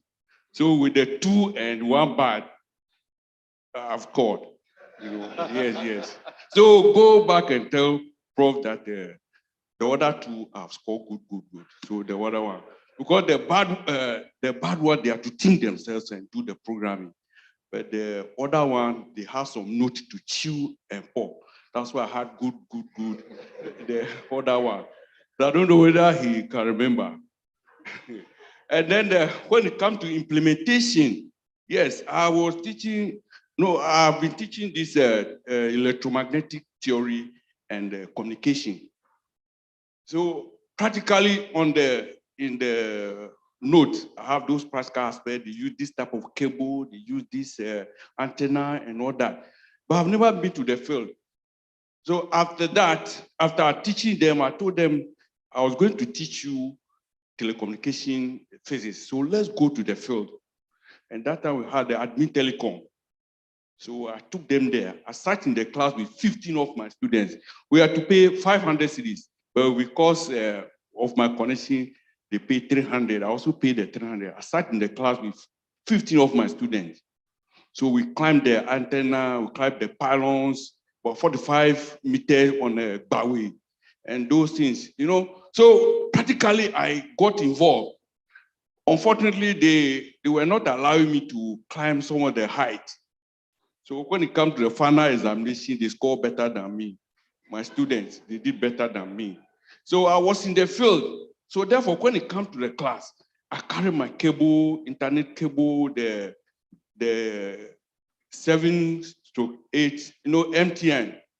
Yeah, those cables. So I carry them to the class and teach them all the communication part and why they use copper, why they use core, is it the coaxial cable and stuff like that. So so therefore everything make easier. If you do this hybrid stuff, it makes teaching very easy. And this is why I also have problem with the student. This person use more practical to mark us down. It is better he be sent to the lab rather than be in the class. I mean, those are the things I have there. But with the student, but with myself, make teaching very, very easy. I think we should all adopt that one. Thank you very much. Thank you, Prof. Maybe we will let the resource persons address the questions and I guess comment that has come up. I'll take it as a comment. Thank you, Prof. Tamakulu. As a head, when I get an assessment, I must take a step. So I sent how many? 2 senior lectures to you. That shows the respect I had for you. I hope you understand me. Yes, because I need to be able to establish that what was there, I must get a response. So if there's an issue, I can explain myself better. And so that is the aspect of it. It also means that I need to do my job well by studying all the reports that come and trying to read and do those things. That is what I'll say on those comments. But I think the other ones were just complementing what we have said, if I got it right. On the issue of accreditation, there's always a challenge I have.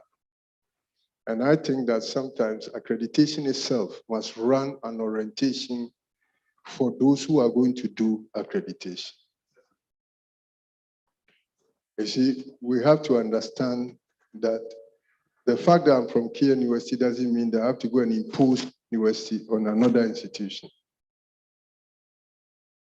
The uniqueness of Kia University must be appreciated. And that is what we have to do. When we go to accreditation, it's more supposed to be an interaction, listen to what they have to say. You raise your questions, they ask, and all that. If you have suggestions, you make your suggestions. But some of us, when we go, we actually dictate, we impose, and I think it's wrong. I think it's wrong because every institution has its mission and its vision and has its goal. And so this is my personal view. I think that there's a bit more work we have to do with respect to even our regulatory system in terms of implementation. I was telling Richard, yeah. Richard was making a suggestion, bring people from industry. No person with PhD will be in industry. Only a few will find themselves there. Or if they are there, they will be there to do the PhD. But industry itself, when I came, I wanted to go to industry. They told me, somebody looked at, company looked at, said, what are you come to do here with your PhD? Go to the university and teach. But the money in industry was good. That's why I wanted to go there. But I found myself stuck and I had to stay where I am. So if you want somebody from industry to come, which is important and very good, then it means that our own GTech must have an orientation and an education and how education at a high level must be run. If not, we'll just be running theory. But we need the complement of both academia and industry to be able to actually build better competencies of our learners. I think I'll leave it, maybe Prof. Drew that. Thank you. I'll say a little thing on starting from where you stopped, accreditation. I talked to the accreditation boss personally when we're running this program, trying to redesign. And he said, KNUST, when you bring your program, it is approved. What it means that he respected our program because it addresses a problem. Now, if that is true, then accreditation is saying that KNUST, if we redesign our program to meet national needs, they have no problem with it. I think what Professor Ellis has said, the members that they send, maybe from other universities, when they come, they want to impose what is happening in their university on us. But it is not so with the accreditation itself as an institution.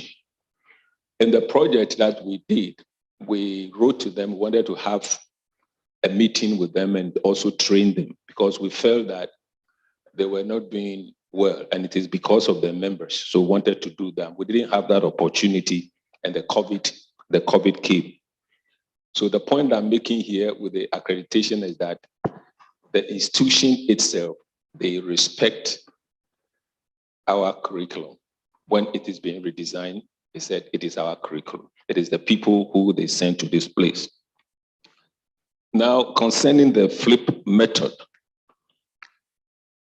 I know when you put up your materials for the students to look at before they come in,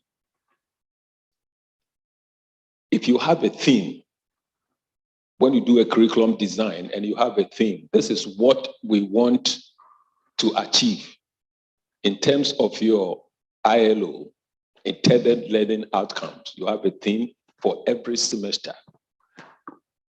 The student cannot say he will not do what you want to do because there is a theme. Everybody will have to meet the theme. When we met during the break, why curriculum is very interesting is that you saw that the yogurt that they brought, we had white ones, we had pink, we had some that looked yellowish. They are different products.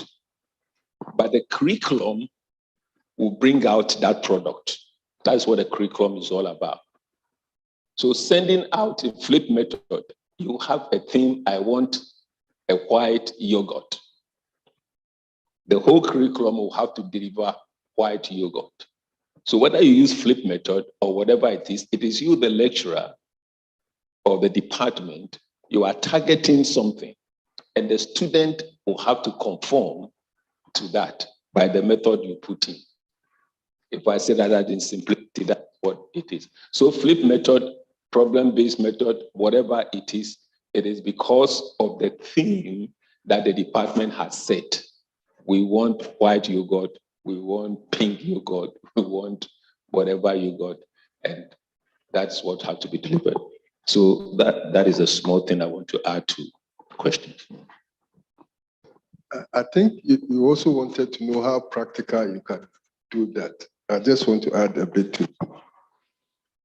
There are a few times I've tried something and I realized that it works very nicely. But because of our class size, sometimes it's difficult. But if we manage to do it, it helps. If with your teaching assistants and all that. If you give the chapters, give the materials, you come. So it's always nice. Always have a quiz. You have a quiz first, then you do your discussion. You have your quiz first and you do your... When quizzes are coming, everybody will read because for us, marks is very important.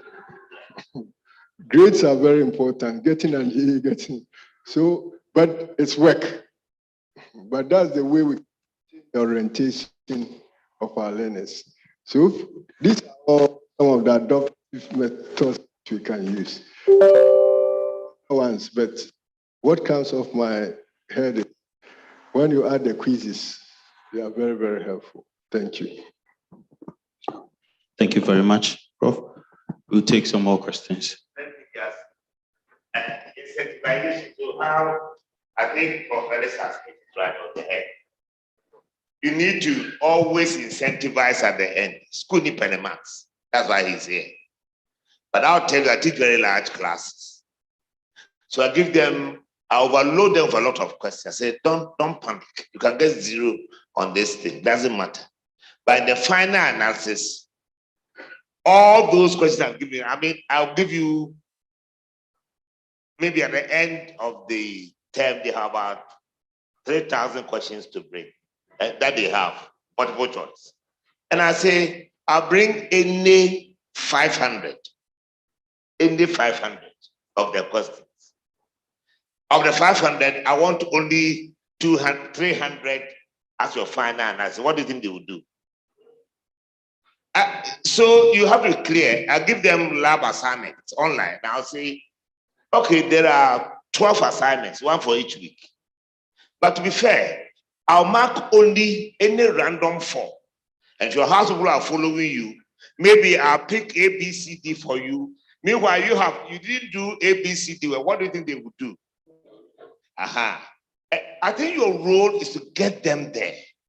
So I have choice in multiple choice. Never happens. They know it, and so you see them comparing those, and you'll be amazed how they go in great lengths to find the answers. Particularly, I do it in America where I teach. That this one, I've given you 15 quizzes. It means nothing, but I'll give you, it will add 5% extra before I calculate your final mark. Come and see what. So put an incentivification at the end. I think it's good. So if you flip it and there's nothing in it, nobody will do it. But even if it is 1 mark, see how they'll change the 1 mark. Thank you, Prof. Prof. Jacob. Thank you. Mine is going to be on the curriculum and then also on our own structure in terms of the learning environment. On the curriculum, Prof, food science happened to benefit from your workshop, and we appreciate it. But one of the challenge was that we have GTEC format there that you feel when you're applying for accreditation, reaccreditation. So, but your workshop was more elaborate with more information that we didn't need for GTEC form, even though it was useful. So here's the case. It's like a student, you have been taught something, but what will come in the exam? You understand? So you are focusing on what you will do for accreditation to go through. Meanwhile, there are other essentials that will sell the program, but that is not required from accreditation.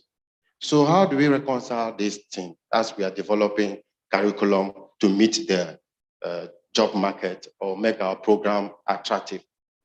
The same on the curriculum, the university has structures. From department level, we have a committee doing this review work up and down with so many corrections and suggestions and so on. From department, the thing goes to faculty. Faculty to constitute another committee to review the same document. Faculty, college, through or graduate school, and then we go to couple. So many steps, and before you see, time is not on our side, or there's bureaucracy or delays on one curriculum. So before you see, it may take you 2-3 years on one thing, and it's not helping. So in terms of the structures and procedures we have in place, now we are calling for innovation, new way of doing things. How do we manage these things so that we can manage time effectively? Now, aside the curriculum, coming to teaching.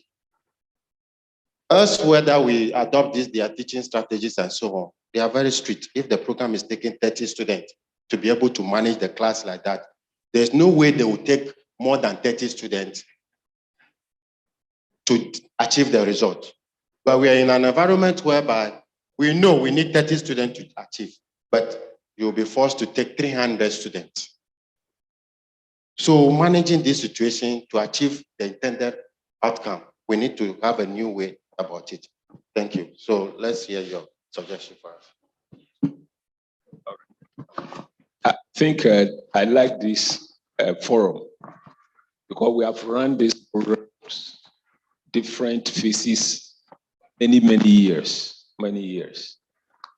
And as I said, I will be very happy if KNUST leads in this country to demonstrate that we can do it and address the problems that all of us are bringing. So what it means is calling for management. What he has just mentioned is management, right from the top and to everybody. Said the university structure. Who put the structure in place? Is it somebody from somewhere, or we ourselves, we have decided to put the structure in place? If it is we who have decided to put the structure in place, and we believe that if we amend the structure, we'll get the results, why don't we do that? So that is my answer to your question. Management and all of us, we have to sit and say, this is not good. We are not getting the results over the years. Let's change it. And then we do that. Now, that's about the bureaucracy things in the system. This is KNUST. It is people who are managing KNUST, and it is us. If it is not good, let us change it. For GTech, which is the external body that is regulating what we do, as I've said, I was worried when we were running those programs because it was just coming up and up and up. So we had to contact the GTech boss. And he said, frankly, this is KNUST. What you bring, you take. And we said that, but this is not so. That is not what is happening. Because you are sending people from Kikos, from Legon to come and look at our program. So what do we do? This program, I've not spoken to them. I've not told them anything. So it means there is something wrong. And as I said, so we decided, that is together with the project and we wanted to hold a meeting, take them through a workshop training, the GTech, all of them. But the institution itself, they have no problem. It is the people that they invite in to come and look at our results. They are the problem. The GTech boss who are there, that is their office. They are collecting salary. They are there all the time. But they come and invite JK, go to Cape Coast. Then you take, as Professor Ellis has said, you take your KNUST mind and go and impose on Cape Coast, that Cape Coast you are not. And that is what they do. I've sat during the accreditation when they come to look at our curriculum, and the guy is coming from Cape Coast. You want KNUST to do what Cape Coast is doing? No, it can't do that. So I think that is also the address for the GTech problem. Who signs in KNUST? Who signs in Legon or whatever? So you are sometimes expecting a standard across, irrespective of the university you go, so that in that profession, you need certain minimum standard so that it will not look like only KNUST meeting standard. Suppose you go to Cape Coast, you are expecting a certain standard to be called a food scientist. So it's not like you are imposing KNUST standard elsewhere, or they are bringing, but we should have a national standard as a guide. And even regarding the form we fill, you see that there's so much diversity, everybody is debating. And so these are the challenges we have. And I think the experts in this curriculum development.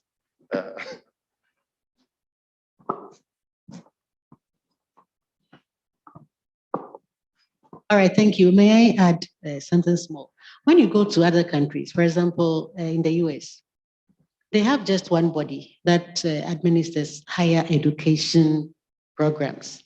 And so coming up with curriculums, you cannot avoid them.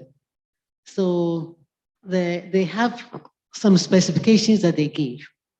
And so you see that you move from one university to the other, and their systems are almost about the same. But that is what we don't have here. And I'm happy you mentioned the national standard.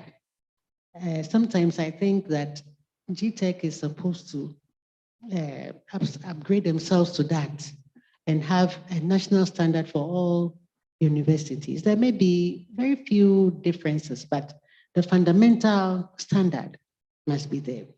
For example, when you take in KNUST, when we write out our syllabus, we have a section for theory, a section for practical, and then credits. So we call it the TPC system.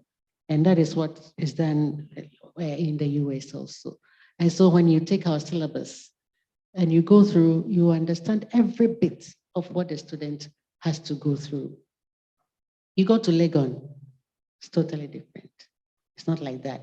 So if you look at our system, we see that it is very systematic.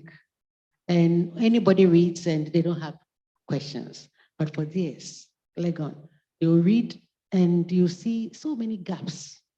Yet, when you go for accreditation and you address that to them, they say no. Sometimes I think that GTech is supposed to unify these problems, because if anybody is coming from outside to enroll in their program, they look at it and they'll see that there are too many gaps. How do you feel that? Thank you. Thank you very much, Prof. There was a question about class size. Yes, I think the final question was about class size and how we can implement the teaching strategies. Richard, please don't be limited. If you have some ideas to share, please. Yeah. Jake, when it comes to class size, you are the professor, so the academic board people are here. My college board, UTAG rep is here. Realistically, even as a university, what you raised is how we work. Because normally, if we are introducing a new program, we start with a certain number. In fact, the minimum is about 20 for the program. Then as we go along, there will be increasing maybe 30. Because you look at the industry players, when we started with aeronautical engineering, the Ghana Air Force said they cannot take more than 20. So for a period of time, it is all 20, just because their field experience, the experiential learning, it is only 20 they can. When we came to the petroleum and they had to go on to the rig, they said they cannot take, I think, 30 or something. So it means that when we started the program, we have to admit up to 30. So the issue at stake is that, and I like the suggestions that have come. Our advisory boards would play a very helpful role for us. Because, for example, if the MTN and those people who have to take our students for that experiential learning cannot take a certain number, it means that we have to stay within a certain range. I also believe that gradually we need to look at ourselves in terms of how we can manage our numbers, because you have to look at your resources vis-a-vis as to what you can take, because innovation learning goes with technology as well. So you have to look at all these factors in making that decision. It's not an easy one, but that is something that with time we have to work at. Secondly, I think that as a country, we have other universities that have come on board. In fact, there are universities that is sad. Sometimes they have about 1,000 students, the whole university. Then you have others who are also just getting, leaking out of the seams. So, but the lecturer at KNUS who is teaching 100 or 200 is collecting the same salary as the one who is teaching 5 or 10 at the other university. Yeah, because that is our standard in terms. So we need to look at some of these dynamics and see how it can play out. But the decision makers are here. The professors are here. The post professors are here. And then all are. So we are the decision makers. And sometimes when we meet, let's try and analyze some. Sometimes it is easy to point to the top. But the truth of the matter is that we'll all be the ones sitting at the table, making the approval. So that's what I'll say. Thank you.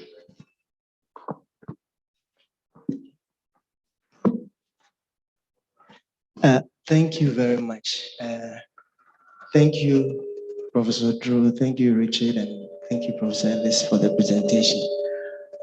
With what I've received from yesterday to today, as a mathematician, I'm forming a lot of thoughts, and there are things that considering and to look at. In academia, we produce new knowledge. That is one of the goals. Preparing people for industry. Prof mentioned Professor Ellis mentioned the latter part of his presentation. Sometimes where the industry's focus is on profitability.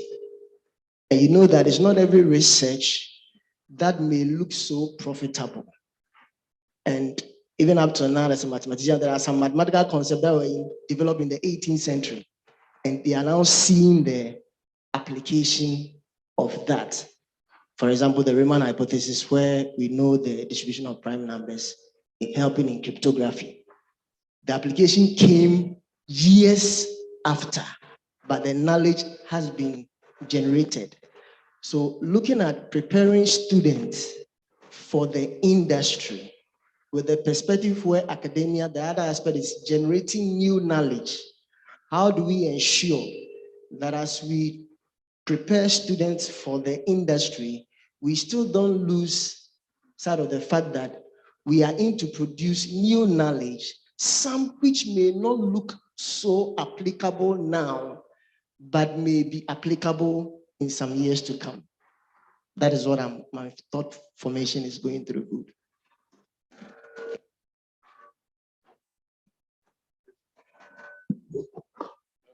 We will take 2 more questions. Our lunch is in, so we have to wrap up.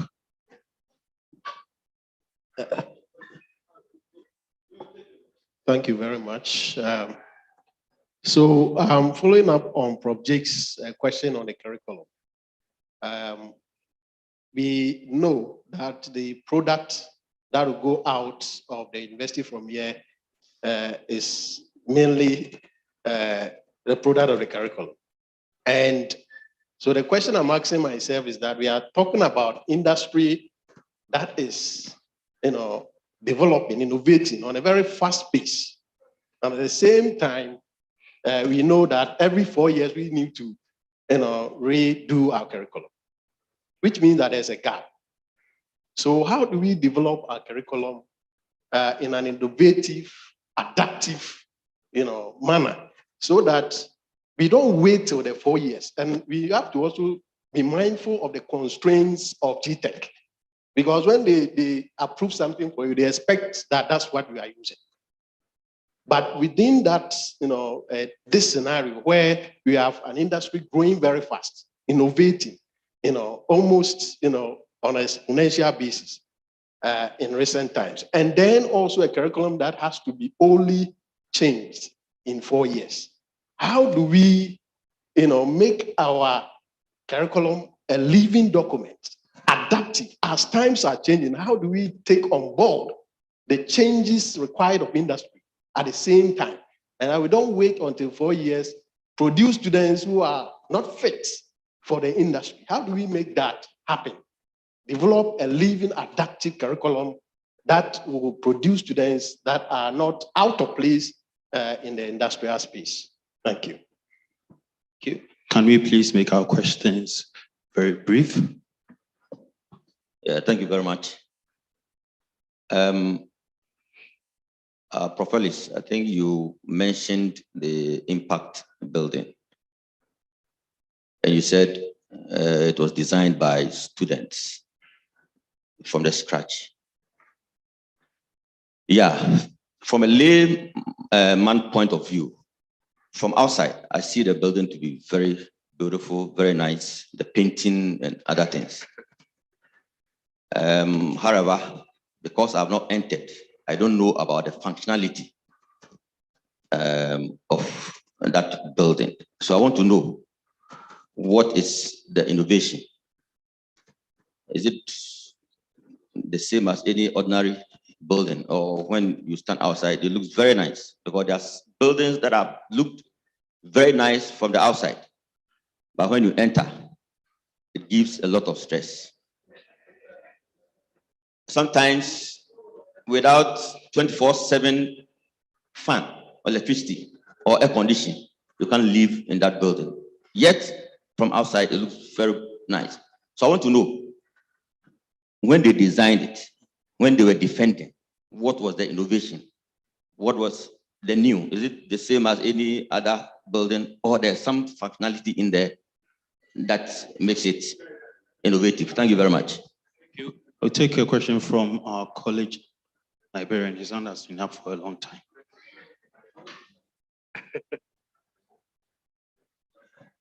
Thank you very much. I have a question here. My question is, I'm very happy that this year we are looking at academia-industry relationship. And what I want to say here, that sometimes those in the academia sometimes frustrates those in the industry, the same as the industry too. Sometimes they do the same. But my observation here is this, that, okay, my question is, how do we reduce that frustration? And I'm giving an example here, where a project was brought into the university. You have a department that is running a program. It's not a program, it's a short course kind of thing. And people in the industry have come and they are saying that they want to run this for free. You are running it at a fee, and they want to run it for free. Do you embrace them, or you let them go? Or you embrace them and then do it for free, and then look forward for collaboration? I just want to know how you should go about this thing. Thank you. All right, one final. Thank you. My question goes to Prof. Ellis. It's not really a question, but it's also a suggestion.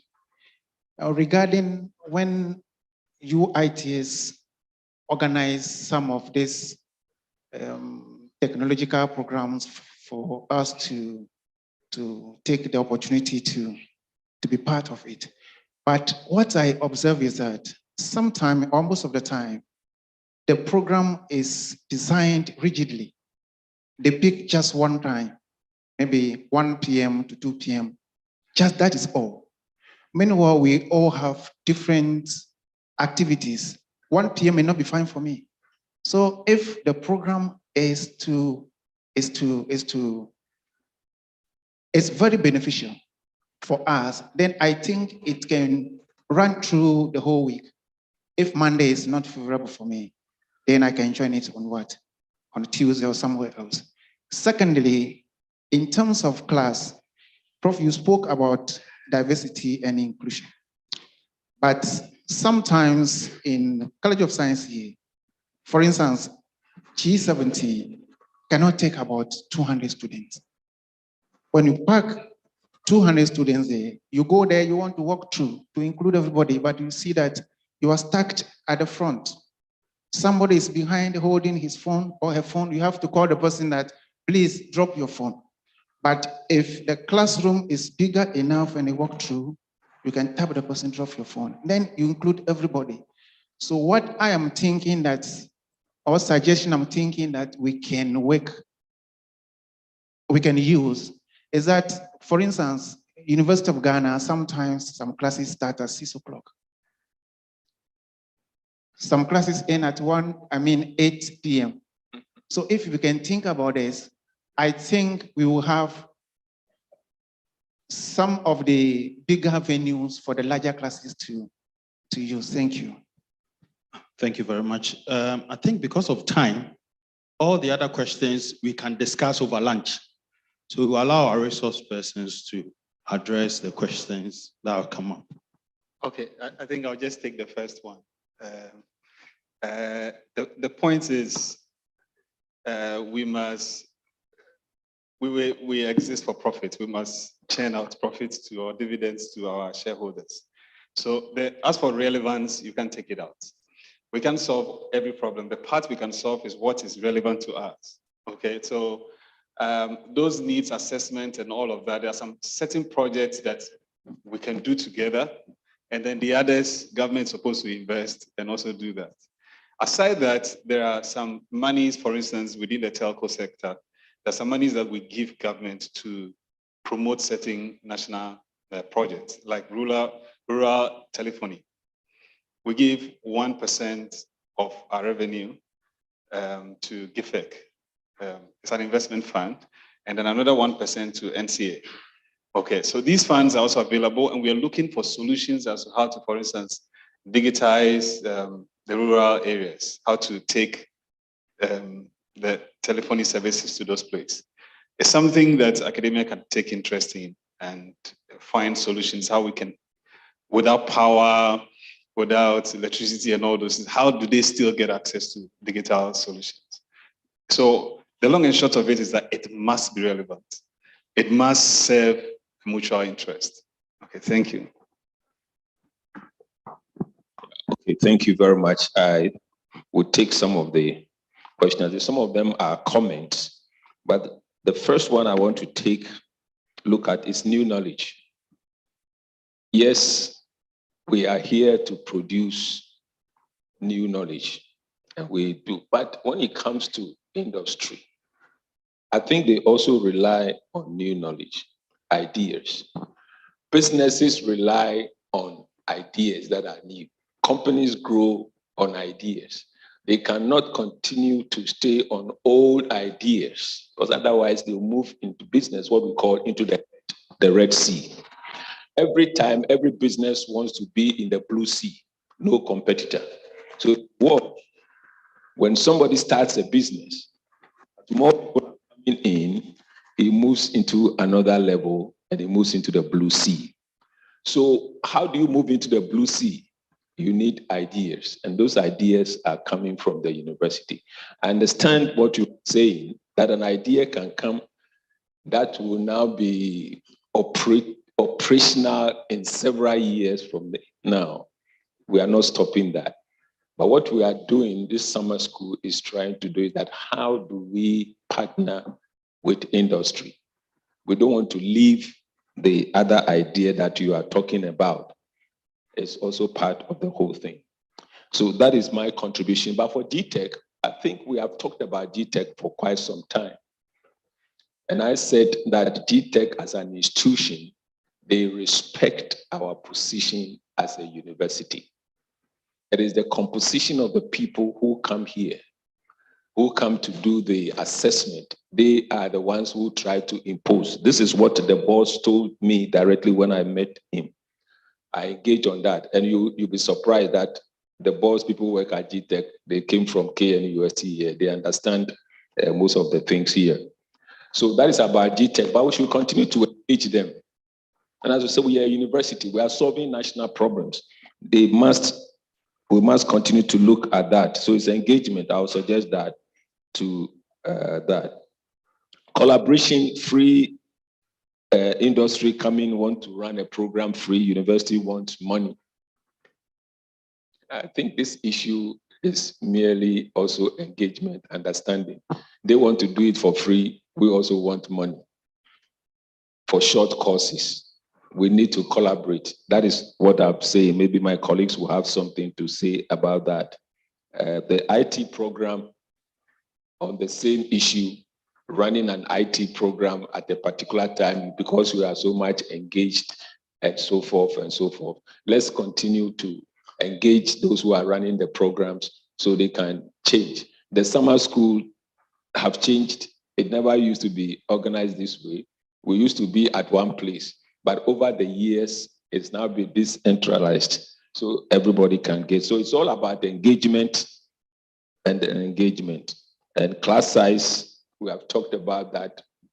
In all our projects that we are learning, if we're talking about problem-based learning, the class size is very, very important. How can we do the same problem-based learning with the classes?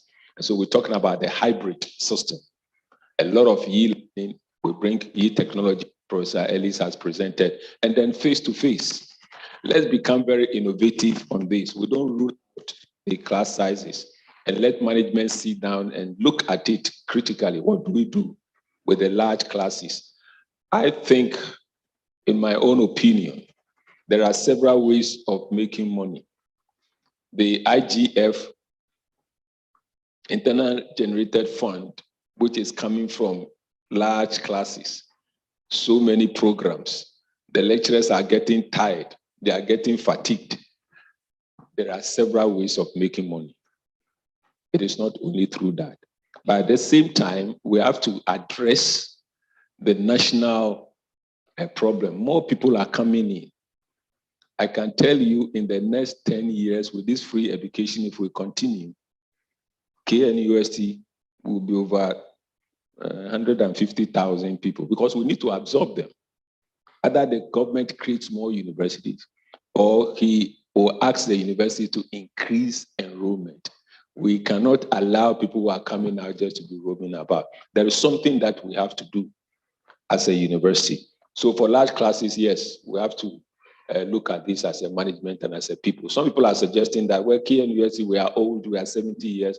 Why don't we move to a graduate university so we can train only graduates and feed them into the new universities? Nigeria has done that. University of Ibadan, they have moved from undergraduate. In fact, they've reduced the undergraduate level and increased the postgraduate level because they want to train more postgraduates for the new universities that are coming up. These are decisions that management can do. So reduce the undergraduate and then concentrate on postgraduate. Just a brief contribution. I think there was something about having a living curriculum vis-a-vis the 4 years vis-a-vis GTech. The reality is that until steps are taken to address it, it doesn't mean that we don't have to be creative and innovative in the way we teach. One of the aspects is that as the instructor picks up new things, new ideas, you integrate it into your teaching. We don't have to wait to change a curriculum before we say that there are new things that are coming up which are beneficial and will build the competencies of our students. And therefore, until we change the curriculum, we are not going to teach that. Because we must keep evolving every time, even in terms of what we are teaching. Every year, we should sit down and look at our content and look at the new things that have come and add them to it. So that challenge is there, but the one who brings the change is actually the instructor. And therefore, I hope that we would look at that and try to be progressive in the way we do things. For the UITS, what I would say is that the point you have made is right. There should be a program, and then as much as possible, where people fit in, they can join in and go through the program. Professor Makwa, what I want to say, in fact, what I was communicating wasn't the design or checking the design. No, that was not the aspect. What I was communicating was using the project-based learning approach, such that, for example, take for example the university. We want to rehabilitate a building. What we can do is to take that project and say that a lecturer can put it as one of the tasks in architecture for them to look at the project and then come up with ways by which they'll go about renovating the project. So they can do all those things, and then it can be looked at, it can be evaluated, it can be graded. But then at the end of the day, when we look at it and the cost is very minimal, we give it to a contractor and we say that, do this for us. But the bottom line is that it's a project-based learning approach where we have given our students the opportunity to address an issue. At the same time, they've acquired knowledge, they've acquired skills, and therefore their competencies are strengthened. I read an article from China. You see, for a long time, when you say China is a developed country, they tell you no. Looking at their population, they are still a developing country. They stayed as a developing country for a very long time. And when they came out, they were just a very powerful nation. And I read an article on them. There are projects that are there that national service people, sometimes structures, when they finish, you finish civil engineering. Good, you have done electricals. So they put the teams together then they assign you to the project, then they give an expert or a consultant as your team leader to rehabilitate the project. And they save, they manage funds in terms of how they work on those projects. But the important thing sometimes not too much about the money. It is about the skills and competencies that the young people who are doing national service have acquired. So that after national service, he has actually translated his knowledge into real life situation. And so he built his confidence and he can go out there and do things. So that is the point I was communicating. Not, I am not an architect. I can, when you put the design there, I mean, unless somebody tells me this and this and this, for me, it is what was done. That is what I was communicating. Thank you. Adding very small thing to that. I think, Prof, what you were just saying, you were thinking whether the building is good. It is nice from outside, but whether the inside, the quality, I think what he was trying to bring out, what I call it the blue economy, with the problem-based learning and being practiced in Germany and some other countries. You give the task to the students, but they have experts on it. Yes, so like he said, that is true. The development office people were actually in it. So you don't leave it, that kind of construction, if it breaks down, it kills people. So you don't leave that type of work to only students who are immature. And of course, they don't even have families, children to take care of. Okay. So, yes, so they do the drawing. So you put experts who are staff, the lecturer, an expert, and then development office, they were all in. So it's a quality building. The only thing is that they are learning skills and competencies while doing that.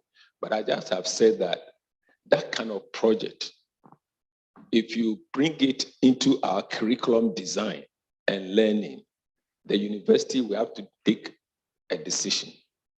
What credit do you give to such work as a student? Not 70 marks for 2 hours. That thing should be canceled because this is beneficial. It is good. The way it does, the students acquire skills, they acquire competence. They are now ready for the job market. And then you tell the person 30 marks. It's not acceptable. So the university will have to look at it and do that. Thank you very much.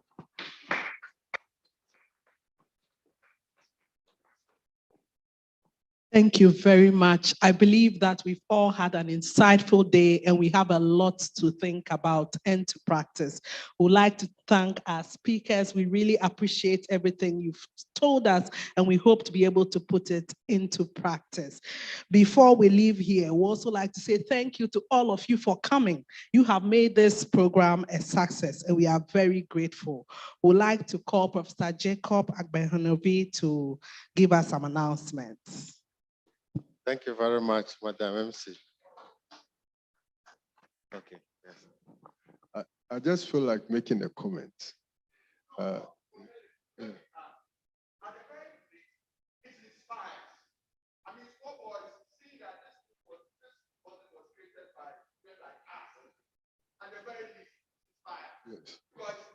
Yes. Well, the comment I wanted to make is that when Mr. Richard Densu came in and they gave his profile and they said that he was an alum of KNUST, all I want to say is that congratulations to all the staff here. I think we should be proud anytime we have people like this who have gone through the institution. They are out there and they are the face of KNUST. So I just wanted to say congratulations to everyone here. You are doing a great job, irrespective of the challenges. Well done. Thank you very much. I'm also a very proud product of Prof. Ellis. I was his academic tutor. He was my project supervisor. I was his TA, and I'm also still learning from him.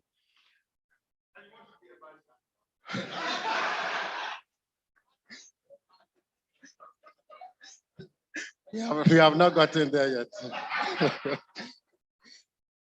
We really appreciate. And you see, the first summer school to started when he was the vice chancellor. So we are very proud of him. Thank you. Let's give him another round of applause. Let's clap for all of us to a wonderful participants. Total 151. That is good for our college because this is about roughly 80% attendance. So let's give ourselves a round of applause. We had about 30 online. 30 online. I don't know the number currently, but the average number online was 30. Yes, College of Science, the premier college of science in Ghana. As I said earlier, we have UTAC president in our midst. We have the chairman, Council of Convocation in College of Science. The senior members, summer school prefect, is also from College of Science. So it means the key people are in College of Science. So when it comes to decision making and things, the way forward, we should be able to make impact for our own good. So tomorrow, the program continues at departmental level, and this is how we go about it. The committee has created breakout sessions in the Zoom for you to join your department and have the interaction or the dialogue with the industry partner or alumni you have arranged for. The HODs are supposed to get an alumni, 1 or 2, or as many as you can, to have the interaction at the departmental level tomorrow morning. So between 9 to 12, this is the exercise we are all supposed to do. The guideline is on page 147 of the program. Page 147 of the program. The guideline is there. I don't want to, when you have brilliant students, you don't have to give them too many instructions.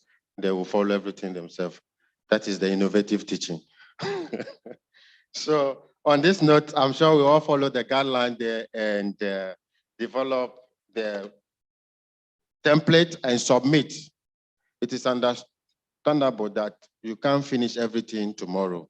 So before the academic year ends, let's say by the end of the year, we are encouraged to submit our outline to COPO, the departmental level, regarding this dialogue we are going to have with industry regarding our curriculum.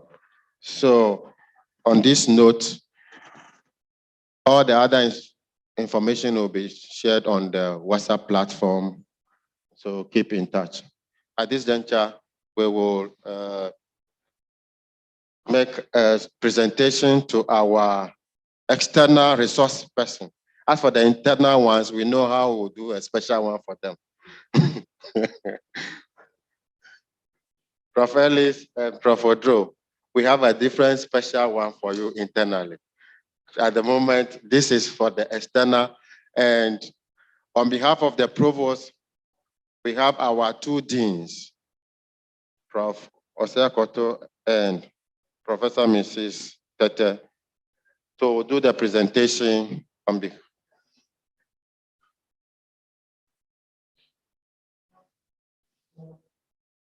So the photograph, yes. So thank you very much. Congratulations. Yes, yeah. We shall all come upstairs here to join the resource persons who stand around them. They will remain seated and take a group photograph. So please, we plead your indulgence to join us upstairs for one group photograph.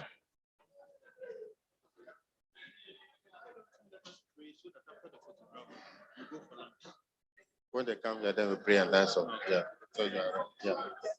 So after that, we'll have the closing prayer and then we go for lunch.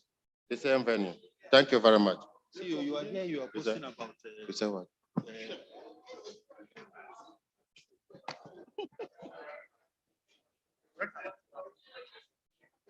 Reverend, so you pray after. LOC. Briefly, I would like to see all the LOCs here. We'll introduce you. LOCs, please come inside. We have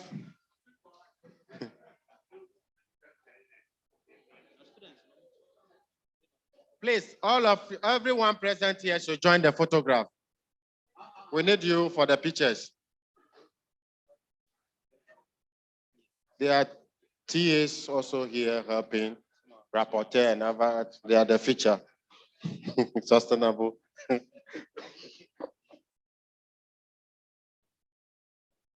Please, those we are waiting for, you kindly join the photography. Prof, come to the front. We need you. Let's, Prof, come. We need you. You are our own.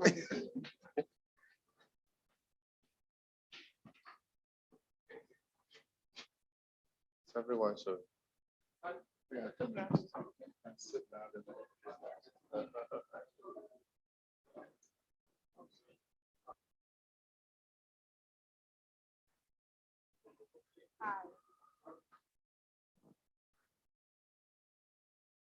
Sure.